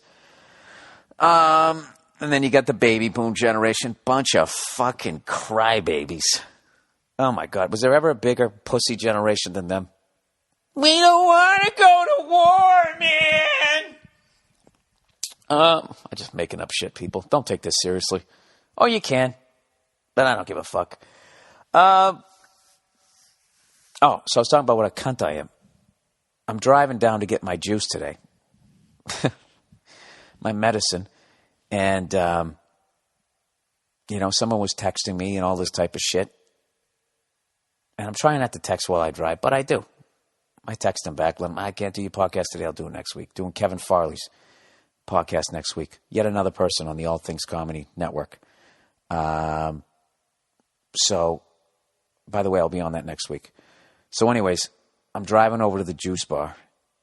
And I pull in, I get the juice, throw it in the bag, come back out, and there's like nobody there. I got a great parking spot, and all I want to do is just whip around, do a U-turn, right? Like on Adam 12. Every time they got a call, they would never go in the right direction. They always had to turn around, right? And you just can't. It's like fucking out here in L.A., I swear to God, it's like the goddamn Truman Show. It says just know what the fuck you're going to do. So I go to do it, and out of nowhere, this fucking jerk-off, he just appears. Right? Right out of the fucking air. And not only does he block me from doing it, like I'm just starting to pull out a little bit, he pulls into the parking spot right in front of me. Front end first, and almost takes off my front end. And you know like when you almost get into an accident, even when you're wrong, because I was wrong, because I should have looked. He had the right of way. But you get mad. Like I flipped out. Because I got scared, like, oh my God, I'm going to rip off the front of my car, and then it didn't happen. I was like, Jesus Christ, you fucking asshole! You start flipping out, and as you're yelling at the guy inside your car, there's that voice in the back of your head going, you were wrong. You were the wrong one. That happened to me like 3 times. This fucking jerk off in front of me. I go around the block, and he's doing that driving where you know they're texting, sort of creeping along. And then all of a sudden, I know we're going real fast. All of a sudden, they're a good driver, and then they completely suck at driving. Then it's like they're sober, they're drunk. They're sober, they're drunk. That is fucking classic texting while driving. And I pull up alongside of the guy, I look at him. Sure enough, he's looking down as he's driving. And I go, look at this fucking idiot. Texting while driving. And literally, I had been doing it a half mile earlier. Probably making the same person do that. I'm such a fucking hypocritical cunt. At least I guess maybe I can hear them. Who the hell's texting me? Oh, Jesus Christ. These people know I spilled juice all over my rug and I don't have time for text. Anyway, so I don't even know if I even said it. I want to thank everybody who came out to the Chicago Theater this weekend. That was an unbelievable unbelievable experience. And I definitely took a lot of photos, took a lot of video, because that's one of those things where you're doing it and you're like, am I ever going to get to do this again? It was insane. And if you ever get a chance to go to Chicago, here's a great little weekend trip for those of you who don't live there. And Chicago is basically, I know it's a little more East Coast, but essentially it's no more than a 4-hour flight for anybody in the lower 48 here. If your favorite band is playing there, that would be a great weekend. Go in there, see your favorite band at the Chicago Theater, and then hang out and eat their awesome heart attack food, which I didn't even get a chance to do because of the earlier story. And also I flew in that day. You know, what the fuck. I should have taken the weekend there, but I'm too busy. I'm going right back out this weekend. The El Paso gig, people, is happening, trying to happen again for the third fucking time. I've already lost 2 fans for life because of this gig. But I am determined. I am determined that I'm going to make this thing happen. And the gig is on Wednesday. And last time it was going to be Paul Verzi, who was going to open for me. He's busy. This time around, I'm bringing the Rose Bowl tailgate king. All right? The Sinatra of our Rose Bowl tailgate, Joe Bartnick, is coming out. And this guy is one of my favorite people and one of the funniest people I've ever met in my life. He's funny when he's trying to be funny, and he's funny even when he's not trying to be funny. He's a total fucking original. Really, he just lives by his own code. He's just, he's fucking awesome, man. He's a throwback to a different era. So he's going to be coming out there. I'm actually, believe it or not, I'm going to drive out there. That's how beautiful the drive from El Paso to San Antonio was. I got to see the rest of this. I got to see the rest of the Southwest. So I'm driving L.A. to El Paso. It's like a 12-hour drive, which that's not bad. You know, you just break it up. But I'm timing it where I'm going to be out in the desert as the sun's going down. Look at me, drinking juice, trying to see a sunset, right? Am I evolving as a man, or am I going to start going on stage like Duran Duran, wearing a little bit of makeup? That wouldn't be bad, right? A little eyeliner. What would you guys do if I went that direction? And I stopped talking about sports. I went that direction, and then all of a sudden, everybody was saying that I was ripping off Eddie Izzard. There's a left turn, you know, or Bryan Adams. After, you know, he came out and he was wearing the jean jacket, looking like the guy that might have some weed, and then all of a sudden he decided I can't, you know, he became more poppy. Everything I do, I do it for you. Oh, that's one of the saddest fucking songs ever. Just completely lost in a relationship. You've completely, you know his friends. Hey, should we call up Brian? Nah, you know, well, ever since he met Julie, you know. Jesus, I never thought it would happen to him. Remember that? We used to fucking, you know, used to get fucked up in the barn, right? Whatever the fuck they did in that video. And then somewhere along the line, he spiked up his hair and put on some eyeliner. Jesus Christ. You know, when he was making that video, he was just saying to his manager, like, dude, this is either the beginning or the end. This better fucking work. And the manager was probably like, nah, it's a great thing. It's a great fucking thing. And then when it shit the bed, his manager can't be found. Where the hell is he? All right, let's talk NFL football. Unfortunately, I didn't really see any this week. I was flying back from Chicago when all the early games were on.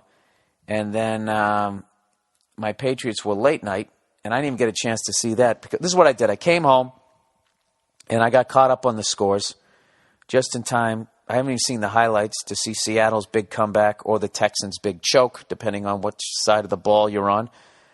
I know the Jets lost. All I saw was the first quarter and a half of the Patriots, and I'm happy that we were able to get past the Falcons because I feel like that's the first quality team that we've played. But I don't know. I already saw somebody was trying to say that we're the only ones going to legitimately challenge the Broncos, and I don't think it's going to be much. I don't know. You never know when Belichick is involved, what scheme he can come up with. And God knows you can frustrate Peyton Manning, but they look fucking amazing. So I wish that the Broncos would just play Seattle already because I want to see, two things. I want to see Seattle on the road against a team that good because Verzi's been telling me they're not good on the road. He almost called it with the Texans. They didn't fucking choke. I saw the picture on NFL.com. It's hilarious. Is Sherman, the beast there, running the ball back, and you get to see Pete Carroll.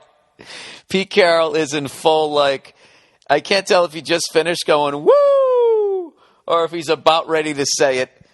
But they're looking like fucking world beaters up there. By the way, I'm going to be up in Seattle this week, and it's going to be fucking hilarious because I'm playing this awesome venue. Plus, all the morning radio shows up there, I think for the most part, they played when I was singing We Are the Loudest.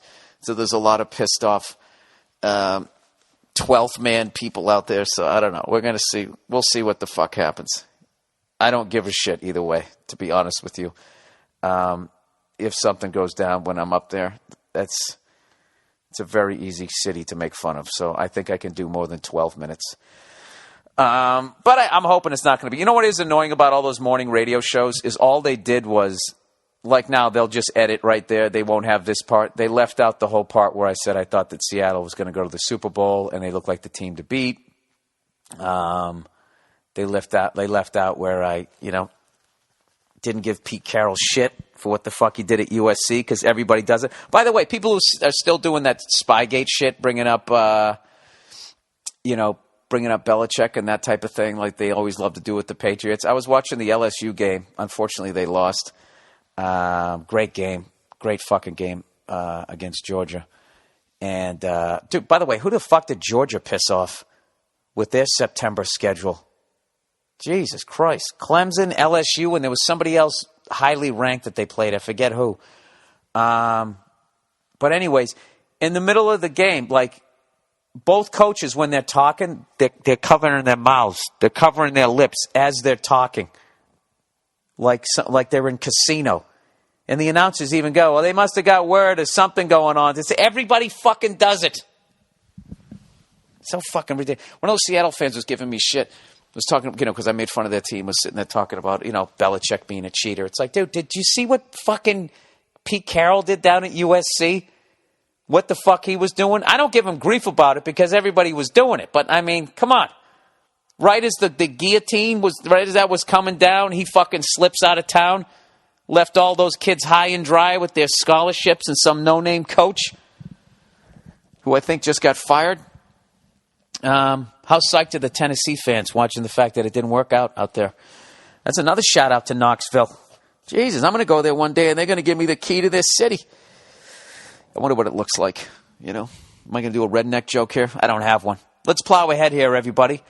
So, by the way, I didn't watch much football because Verzi kept telling me how amazing the Lawrence Taylor documentary was.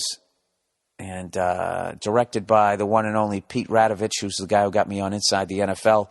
So congratulations to him because I've heard nothing but rave reviews, and I sat down and watched it, and it was awesome. It was really awesome. And you know what? I don't know if it was the way it was edited, but there was a lot of shit that the media was doing to LT when he was under the influence that was bugged. You know what really bothers me is when somebody famous gets arrested and then the cops have to have a press conference. Why do they have to have a press conference? Why do they have to come out there with 20 microphones and everybody taking pictures and the stupid police chief comes out? At approximately 1:28 in the morning, we arrested Barbara Streisand outside of a symphony hall with what we believe was allegedly some crack cocaine. Why can't they just arrest him? Why do they have to have a fucking press conference? Why do they got to go out there and whore themselves out, go into hair and makeup, get some powder put on their face, right? Slick back their cop hair and walk out there. Approximately fucking 6:28. Shut the fuck up. And then all the media has to sit there while LT was going through his shit, is sitting there acting like they're shaking their head when they're totally exploiting the guy for ratings. Now, granted, LT put himself out there like that to have it done. But I don't know. And I have to tell you something. In the documentary, there's something that LT's first wife does that is one of the things that I find most terrifying about women. And I don't want to ruin it for you. But she says LT cries at his daughter's wedding, and she comments on his crying, and then they cut to the funeral, and she reaches over and puts her hand on his forearm to comfort him after what she had just said is one of those fucking things that sends chills down my spine. But definitely check it out.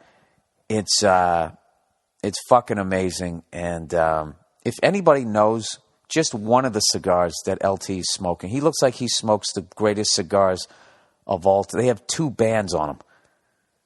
All right. So to me, in my ignorance, that's like the greatest cigar ever. It's so good it had to have a second band on it. I don't know. That's what I got. That's all I got out of it. That if I ever become a parent, I got to be there for my kids. And secondly, I got to figure out where LT's getting his cigars. But definitely check that out if you get a chance. And congratulations once again to Pete Radovich for doing an unbelievable job. That's one of those ones that immediately after I watched it, when I hit stop and it said if I wanted to erase it or not, I hit save. And, you know, you have that save indefinitely. That's one of those ones I'm going to keep going back to because it was tremendous. All right. Where are we? Are we going to get into the letters at this point? Are we at that time? 34 minutes in? Hey, how come you can't protest without getting tear gas shot at you? All around the world. You know, they act like we want to hear from our people. And you go out there and you're just sitting out there. All you're doing is you got signs and you're chanting. And then the cops come down there and they start pushing people around and they throw fucking tear gas. I don't understand. Why can't you do that? Why aren't you allowed to protest? Look, I understand if you go down there and you start breaking windows and that type of shit. But I actually believe, and I know you guys are going to think that I'm paranoid. If I was in power, I would just say, hey, how old's your son? Yeah, send him out there and have him throw a rock through a window so we can look justified when we get rid of these fucking people out here. I'm sorry. I'm going back down the fucking rat hole again. Somebody sent me a great rant that this guy went on a news program, and he was talking about the bankers. Because I can't even watch news right now. With our government might shut down in a couple of days, but this guy was basically going off, saying all that banker shit that I was trying to say a few years ago when I started watching those videos, and everybody was saying, these are fucking fat guys living in their mother's basements who they don't have any lives, and you're just, you're drinking the Kool-Aid and all this shit. Now, look, a lot of that stuff, we never landed on the moon. I'll give you all that shit. Okay? Maybe all of that stuff, 9/11's an inside job. I'm not talking about any of that fucking crap. But that banker shit, I'm telling you, that banker shit is dead on. Dead fucking on. It's not the left. It's not the right. It's those cunts right in the middle with money on both sides of the ball. It's those guys. And I have to tell you, dude, the fact that the president only makes $400,000 a year, and that just the way they frame it, like, oh, he's a public servant, and it's the biggest crock of shit out there. The only person who would take that job, you'd have to be the biggest fucking yes man on the planet just to get there. Who the fuck would run for a job where it costs $100 million to get it so you can make $400,000 a year? That isn't a red flag to anybody. Then you get to go around giving speeches $1 million a whack, like that isn't your kickback for fucking pushing through whatever they wanted. I just think it's so beyond corrupt. And I used to think shit like, I can't believe we're letting these pencil pushing banking pussies push us around, but it's not them. It's the fact that people will do anything for money. So when you have that kind of money, you can hire psychos, and I don't know. You get that Lincoln Town car ride, the convertible in Dallas. All right, I spoke about it vaguely, but you know what I'm saying. All right, let's move on. Okay, now I mentioned that I was going to go to Naples, and I might as well have said that I was going to go to Atlantic City. All right? Or downtown Detroit. Everybody is shitting all over Naples. All right? Here's one that sums it up. Everyone says Naples is the worst. Words used to describe Naples: shit, trash hole, smells like wet rats. Great if you're into visiting the worst part of any place. If you do go to Naples, only use it as a jumping off point to Capri and Pompeii. Yeah, I mean, that's what everybody has been telling me. Everybody's saying, look, if you're going to Italy for the first time, go to Rome. All right, you're going there in December, so we won't be a big-time touristy thing, but there will be tourists. Use that as a jump-off point. Go to Florence. I mean, I heard Venice. I mean, the fucking place is underwater. I heard that, I heard that was kind of smelly. I don't know, but you know what, you guys, you talked me out of Naples. You talked me out of it. Now watch. Now here comes the other side. Don't listen to those fucking assholes. Whatever. I'm going to Italy. How could it possibly suck? Smash cut. All right, refugee. Here we go. The lovely Nia, everybody. Nia, do you know I spilt my juice all over the fucking place? The green juice. To Cleo, get off the bed. Look at her nose. Our fucking dog tried to get out of the goddamn cage again because the wind was blowing. Bumped up, scratched up her friggin' nose. Pit bulls, I swear to God, Nia, once they get their mind on doing something, they're just going to do it, right? No. They're brutal. I didn't know you were coming down. Go plug in another microphone. Where is it? Let's do the thing here. All right. Do you have the ability to listen while you plug that thing in? Yes. All right. All women think that they can multitask. It's the funniest fucking thing ever. I can. You can't. What do you mean? You can't, Nia. Yes, I can. Well, look, everybody can do 2 things at once. You can't. What the fuck are you talking? Play drums. I can do 4 things at once. What are you doing? That's the wrong one. Okay. Well, go just continue on. Huh? Continue. Listen, scientific studies have shown that one of my favorite quotes of all time. I actually saw this on TV that basically, if you do 2 things at once, they both suffer because you don't have 100% focus. You know what I mean? Does that make sense to you? Yes, it does. Okay. Am I on? Yeah, you are on. All right, here we go. All right. Hey, Bill. This is a refugee. Hey, Bill. Hey. Hey, Bill, I got to know you when I was a refugee in Turkey. I escaped from prison. What? Yeah, I don't know. Listen, everybody's got the internet, man. You're the #1 podcast for refugees. Refugees in Turkey. Yeah, this sounds like the beginning of a movie. I don't know if I'm going to believe this. Let's see if this is true. I got to know you when I was a refugee in Turkey. I escaped from a prison sentence for my political activities in the university in Iran. Jesus Christ, dude. Somebody's got to get this guy in touch with Ben Affleck. This sounds like a movie. And he can play him. Yeah. No shade. I'm Tony. No shade, Ben. No shade. Hi, I'm Tony Mendez. That was fucking hilarious. And then when you saw the real Tony Mendez and he looked like Freddie Fender, Lord. that was one of the funniest. I liked Argo. Argo was great, but the end of that movie, no shade, Ben Affleck, but the whole movie is going, I'm Tony Mendez. Are you?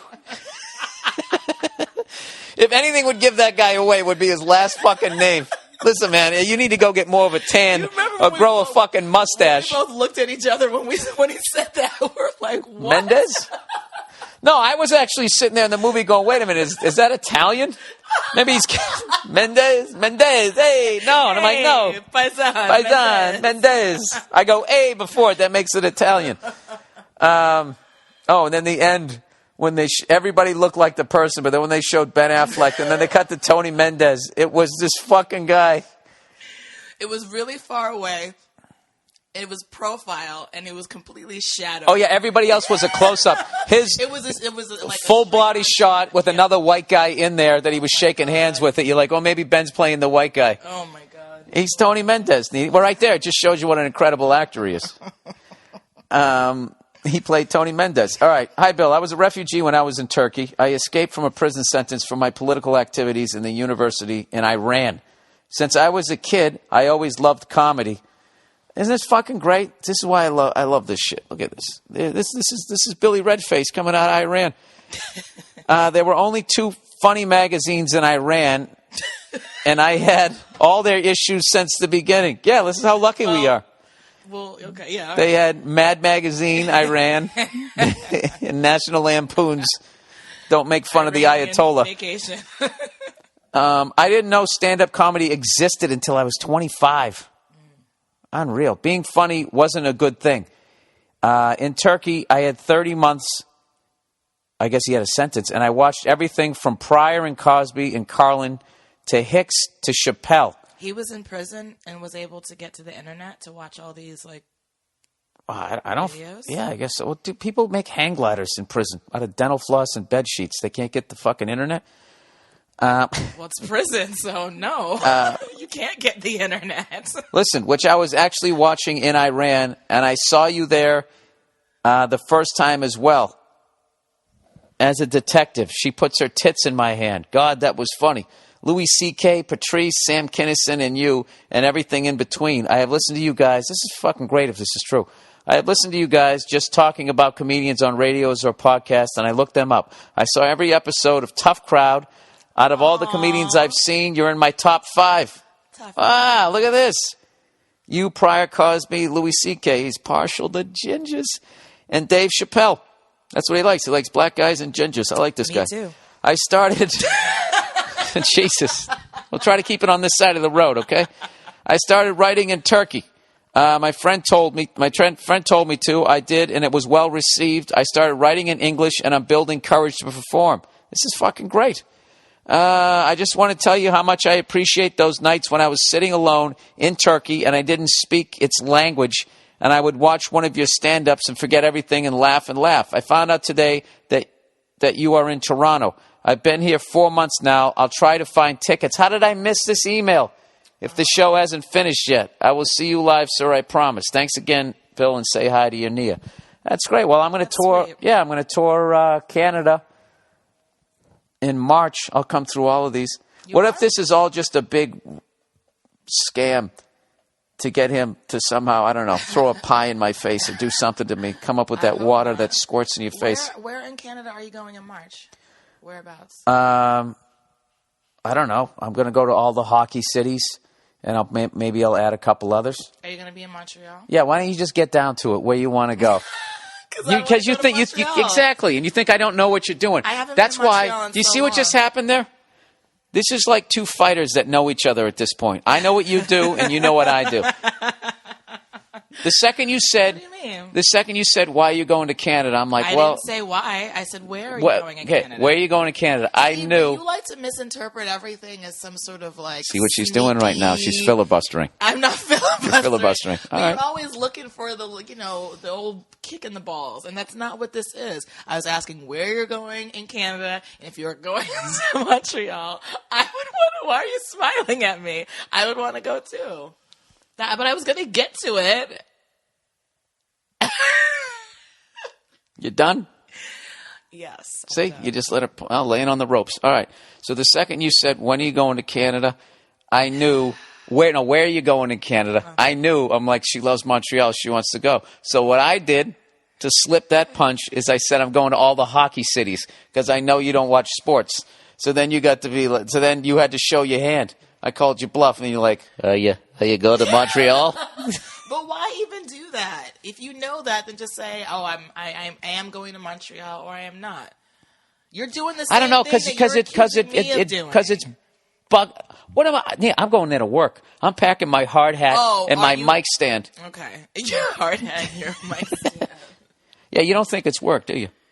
Of course, I think it's. You don't respect me. You don't respect what I do. Just say it. Jesus. Oh, Jesus. Oh, Jesus. Oh, you know what? Somebody sent a great fucking video this week of some goddamn movie with this guy. He just said, there's some scene. He just says, oh, Jesus, like 15 times in a row. I got to show you this. Where it is. Where it is. Where it is. What it is, motherfucker. All right. Here it is. Listen to this guy. Oh, Jesus. Oh, Jesus. Jesus. Oh, fucking Jesus. Where's that from? It says Dylan Moran. Okay.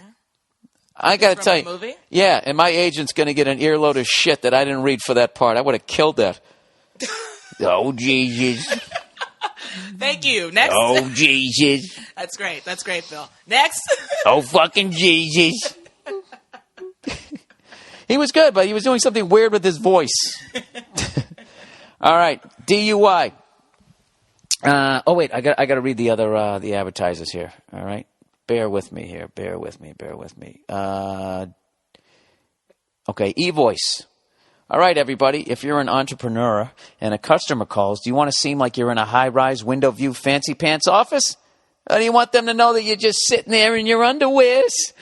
With eVoice, you can create the appearance of an entire building. Sales, customer support, tech support, you name it, they'll think you got it. Give your customers the royal treatment with eVoice. eVoice will forward your business calls to your home, mobile, or any number you choose. Wherever you are, eVoice will find you. I know, my brain goes too far ahead in the sentence. Because you can't do two things at once. Which is what? Reading and doing it out loud? Yep. No, I can't do two things at once. I can't multitask. Something suffers. And neither can you. Yes, I can. Are you done? Like what? Now? No, I'm not. Oh, all right. Well, Stop to it. heckling me. Don't have time to take a call? It's routed to your voicemail, and you can read it at your convenience as an email. eVoice not only gives you the edge over your competitors, it takes the edge away from the big companies, what they have over you right now. That's the biggest point right there. Okay, you get to act like a big shot. And now you can try eVoice for free for 30 days. Go to eVoice.com or go to the podcast page at BillBurr.com and click on the eVoice banner. All right, last but certainly not least, LegalZoom. You know, a lot of pride comes along with starting your dream business. But think about the stress you'll feel if you don't take the right steps to legally protect your business and personal assets from the beginning. Why? Because people are so happy. So, you know what? That's why I recommend LegalZoom.com. During the past 12 years, over 1 million business owners have trusted LegalZoom to help start their own businesses. LegalZoom will save you a lot of time and a pile of money on startup costs. Plus, they'll provide solutions to help you run a successful business. LegalZoom can provide self-help services at your specific directions or connect you with an attorney, but they are not a law firm. Just go to LegalZoom.com today to see what's right for you. Form an LLC, get a DBA, incorporate, or form a nonprofit, all starting at just $99. Plus, you'll save even more when you enter Burr in the referral box at checkout. That's LegalZoom.com, promo code Burr. One more time, LegalZoom.com, promo code Burr. All right, that wasn't bad. I only screwed it up once. I know, I'm the worst. All right, DUI. Hey, Bill.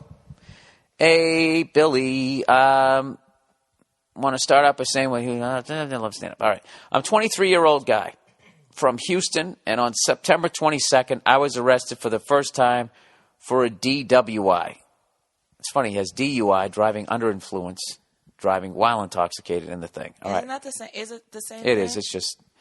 It's Called the D-Wee, dude. Dude, he got a fucking D-Wee. I took my eyes off the road and rear-ended two vehicles at a stoplight. Oops. Jesus, he split the Two difference. vehicles? Well, either he hit one and it smashed into the other, or they were both side by side. Maybe he was so drunk he thought he could fit between the two of them. He said no one was seriously injured, but the wreck brought an ambulance and several squad cars to the scene.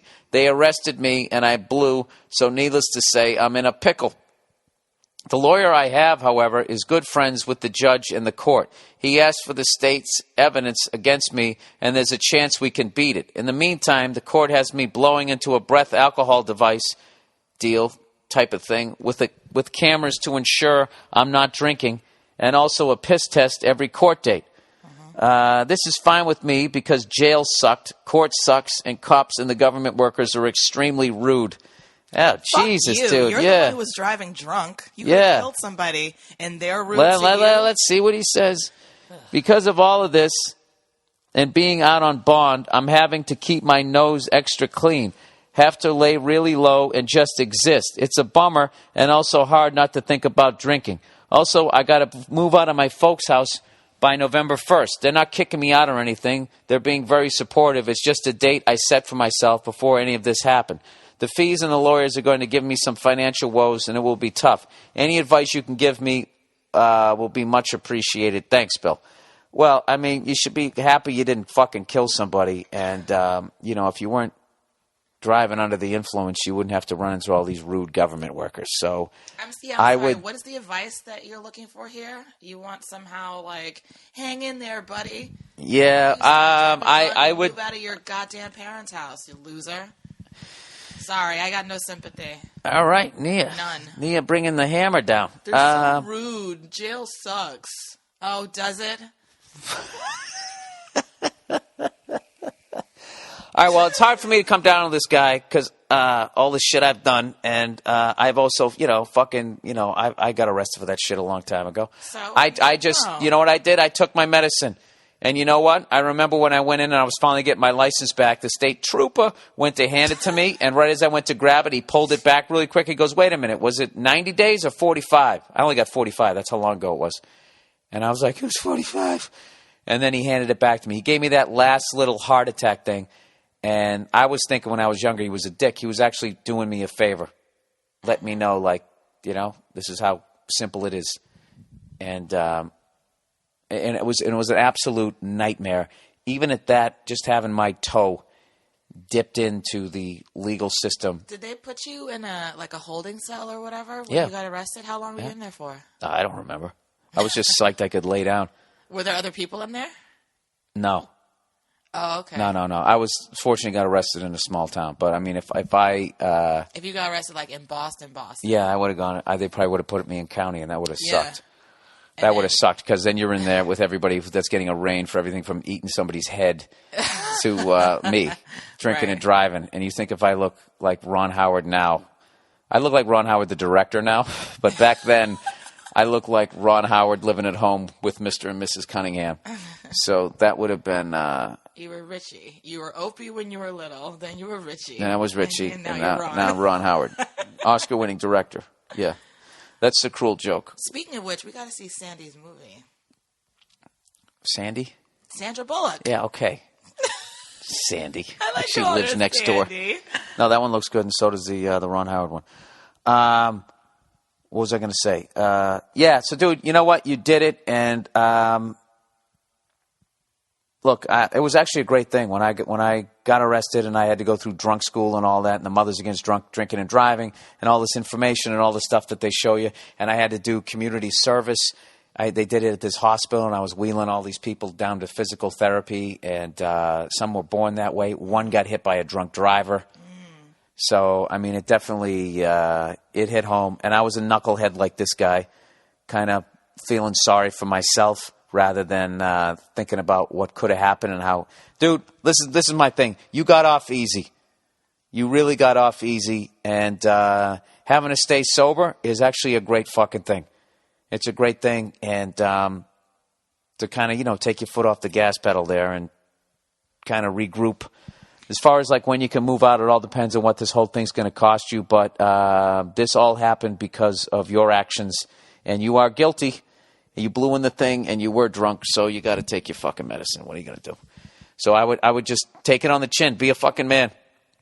And if that makes you have to move out December 1st or January 1st, then that's what you have to do. And it's a great way to, because it seems to me like you like to party quite a bit, that just staying sober for a few days, if it's bugging you like that should kind of tell you something. Kind of like me with the cigars now. Right. Where I all of a sudden want one every night.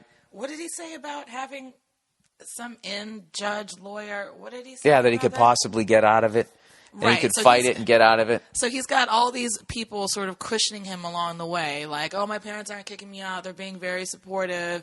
And then he's got this person that could possibly get him out because they have an in with the judge. So everybody's being nice to you, which is why you then look at the government going, these guys are being rude to me. And he's a kid, all right? These guys. He's a spoiled brat is what he is. Hey, well, look, nobody can hear your point when you come at somebody like that. I got no fucking sympathy, you fucking piece of shit. Like, no one hears. That's political debate in this country right now. Oh, I'm sorry. Should I be wrapping my arms around him like everybody else in his life and telling him, Did I wrap my arms around him? Don't worry. It's okay. We'll figure it out. You don't have to move out just yet. Don't worry. We got it in with this judge. All right. That's a decent point. But was I wrapping my arms around him? Yeah, but you're coming at me saying nobody hears you when you come at, like that. Like I'm somehow. Listen, well, later on the podcast, when you don't have your back up, you're not all defensive, maybe you can hear what it is that I'm trying to say to you. Wow. Yeah. Really? That's called maturity. All right. Screw you. Oh, I won that one. You won nothing. It was just a battle. It wasn't a war. You're looking extra cute today, by the way. Right? Don't even try it. I'm not. I'm just saying. You had a nice smile. All right. Oh, you guys are. This is my A game, by the way. Advice for an atheist in love with Christian fundamentalists. Oh, I love it. As an atheist, dating a Christian fundamentalist. Jesus Christ, you thought opposites attract over here, Nini. Complete with a purity ring and anal retentive folks. How funny is it to have purity ring and anal that quickly? Say, wait. I cannot say it initially seemed promising. Even considered leaving. The worst. I'm the worst. Are an illiterate jackass. I know, but you know what this does? This gives my listeners hope. I really hope everybody listens who just thinks if this fucking moron can play the Chicago theater, I can't fucking do it too. As I throw each one of you a kiss. It was funny when I was trying to sing you that song and I said, as I blow each one of you. I was going to say, blow each one of you a kiss. And he pauses, as I blow each one of you. And you looked at me like, what the fuck are you singing? This is my kind of email. All right. But this girl she's really something else. This is probably the sexist in me. That I initially thought that it was a guy with the purity ring. And as a Christian fundamentalist with the purity ring, as a guy, for some reason, I think that that's creepier than a woman, actually, if she has a purity ring. Like, I think that that's not as creepy. Why? Because as a guy, when you fall in love with a woman, you want one that's been jizzed on the least. And that's really what it comes down to. I don't want somebody else's fuck sweat on her chest cavity. I'm just not, We're very visual animals. Okay. There goes the A game right out the fucking window. All right, but this girl is really something else. Short of sex, she pushes boundaries. She demands that she pay for half of our dates. Works her ass off, too. In a year of knowing her, she has never freaked out. And the crazy thing, I can basically go MIA for 2 weeks, and it's like nothing happened. Everything just continues. Because she's banging somebody else. I am actually thinking long-term at this point, not marriage. I am 21, goddammit. And I wonder if this is worth dealing with the drawbacks of religious pressures and no sex. For me, the latter is a pain because I actually cannot masturbate. Just doesn't do it for me. So what are you doing during those 2 weeks when you disappear? He's going to fucktown there. Mm-hmm. I cannot promise I will take your advice, but I will give it some weight. Well, then go fuck yourself. The fuck? I'm going to sit there wasting my time? Can we read the next question? Yeah. Moving on. From a lady. Dear Billy Fuckface. Wow. That's funny. Out the gate. Longtime listener and fan. And incidentally, a woman. So go figure that shit out. Anyways, I could use some advice. I'm getting married this November. Yes, I signed up to give away half of my shit. Yay. And this is, only if you're making more than he is. Other than that, you signed up for a nice living room set. Maybe a 4-bedroom colonial. My husband's such a jerk. Oh my God, are the sprinklers going off again? And this is bringing up a lot of family drama. My paternal grandmother hates my mother. My grandmother never felt like my mother was good enough for my father. Oh, Jesus. And as my mother and I am very close, my grandmother has hated me since birth and has always told me how ugly and stupid I am. What? Is this precious?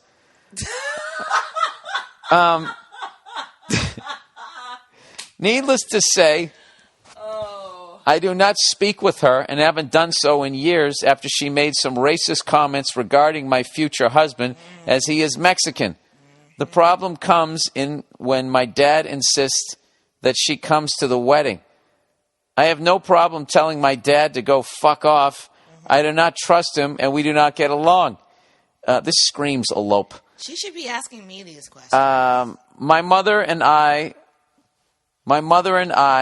are very close, and he is using that against me, saying if I don't invite his mother, he will make my mother suffer. So do I invite this cunt grandmother to potentially be a racist bigot at my wedding, or do I tell my dad to fuck off but hurt my mom in the long run? I would just elope. Yep. And I would have a party in your backyard. Yep. That's what I would do. Just go and do it and then come back and be like, yeah, we got married and now we're having a party. Because I think there's so much resentment and anger in that family and so much lashing out that I think that they need a clean start. They need a clean slate. Just go out and tell the person that you're going to be with. But what about his side of the family? If they love her and then they want to be there. I know, but it's like, it's bigger than that though. You know, right? So it's got to be the two of them, and then afterwards they have a big party. Yeah, and that's the thing. I mean, and you know who's going to be there? Who? Tony Mendez. Ben Affleck is Tony Mendez. To City Hall or whatever, and just do it that way, and then have a big party later on or something like that. But I mean, even if they have a party, there still maybe is going to be these issues. Did she say that her dad is married to her mom, or they're divorced? Sounds like they're divorced. Like, he's going to make life a living hell for the mom. How would he do that exactly? Oh, maybe. Yeah, I mean, who does that to somebody they love? Manipulative asshole your dad is. I'm sorry about that. That really sucks. You know, it's human beings. I don't understand how you just, hey, c'est la vie. I mean, isn't the point of your stupid podcast to have an opinion about every goddamn little thing? And then you just want to wave your hand in the air and be like, that's human beings. That's life. Who are you? Where'd you go? Because, you know why? I'm fucking driving. I'm texting while driving. To go down to get the juice today. Yeah. Fucking 5 minutes later, I got the juice. I'm driving. Some fucking asshole in front of me is going slow, speeding up, going slow, speeding up. I go, I bet this fucking asshole's texting. And then I look at him, and I'm like, this fucking idiot's texting, blah, blah. And I was just doing it. Yeah, so you're a hypocrite. Yeah. Right? But that doesn't mean you can't have an opinion. But am I unique? And why are you still texting while driving? Am I unique? Why are you still texting while driving? Because I'm weak. You're not weak. You just, you're not weak. You just have no patience. All and right. you can't wait till you're stopped somewhere to do what you got to do. Oh, Jesus Christ. Didn't I just say how good you look? Like you're coming at me like this? You know what? No, I don't understand what this is. You love me and you're worried I'm going to get hurt. So it's coming out this way right now. Okay, I promise. I will try and stop texting. I'll try and stop yelling. I'll try and stop being a piece of shit. I'll try to stop fucking... One of these days, Nia, I'm going to be that guy. I'll be that fucking guy. I don't want you to be anybody but yourself, but well, like then a you know what? version of yourself. And you know what? Yeah. The thing is you think that, like, if I scrape away all this shit, what do you think's underneath this? The guy who drinks the Dos Equis with the cougar in his kitchen? That's not who it's going to be. I'm going to go back. What? I'm going to go the most interesting man in the world. Oh. I'm just going to end up being fucking 8-year-old Billy. Oh, boy. You want to go to the movies tonight? I like that, Billy. No, you don't. Yeah, I do. What do you mean? Because this is the deal. When I am actually, in the rare times when I am in a chilled out mood and I am going with the flow and whatever you want to do, I'm like, yeah, let's do it. And I don't question it or anything. You get a concerned look on your face and you like, are you okay? Are you okay? And then I say, what? I'm being the guy you want me to be right now. That's not an indication of me. That's how rare it is for you to be that person. That has nothing to do with me. But then I understand that part. But then you also said to me one time, like, well, I don't want you to. Then you get like concerned. I don't want you to be somebody you're not. Right. So when you see chilled out me, it like you almost talk me out of it. And I get it, because to see chilled out me is such a fucking shock to you that you want to go fucking, put your hand on my forehead to make sure I don't have a fever. Right. But It doesn't mean that I don't appreciate it. But yeah, initially. And that right there is why men and women will never get along. All right, here's the wrap up. Well, right there, Nia, it's just like, are you okay? You're making it feel like I'm fucking weird because I'm chilled out, and then you go then you fucking turn it all the way to the other side. Doesn't mean I don't appreciate it. Is everything okay? But I like it. What's wrong with you? You're all over the double line. Pick a fucking lane. You pick a lane. How about that? And we wouldn't be in these situations. The lovely Nia, everybody. Oh, you just got dismissed. You did. We're gonna be right back. All right, the wrap up. I need a DJ for this part. The wrap up. Now that the show is over, don't forget to sign up for your free trial of Hulu Plus. Hulu Plus lets you binge on thousands of hit shows anytime, anywhere on your TV, PC, smartphone, or tablet. Support this podcast. Get an extended free trial of Hulu Plus when you go to the podcast page at BillBurr.com and click the Hulu Plus banner. Should be click the Hulu Plus banner. Oh, no, it is. And click the Hulu Plus banner. Fuck, I was right there. Or go to huluplus.com/Bill. That's huluplus.com/Bill. You know what to do. Hey, and definitely check out that YouTube video. You got to see the Oh Jesus one. Whoever sent that one in, that was such a great find. Hey, Nia, who do the Patriots have next week? Who are we playing? That team from up there. They won a few times.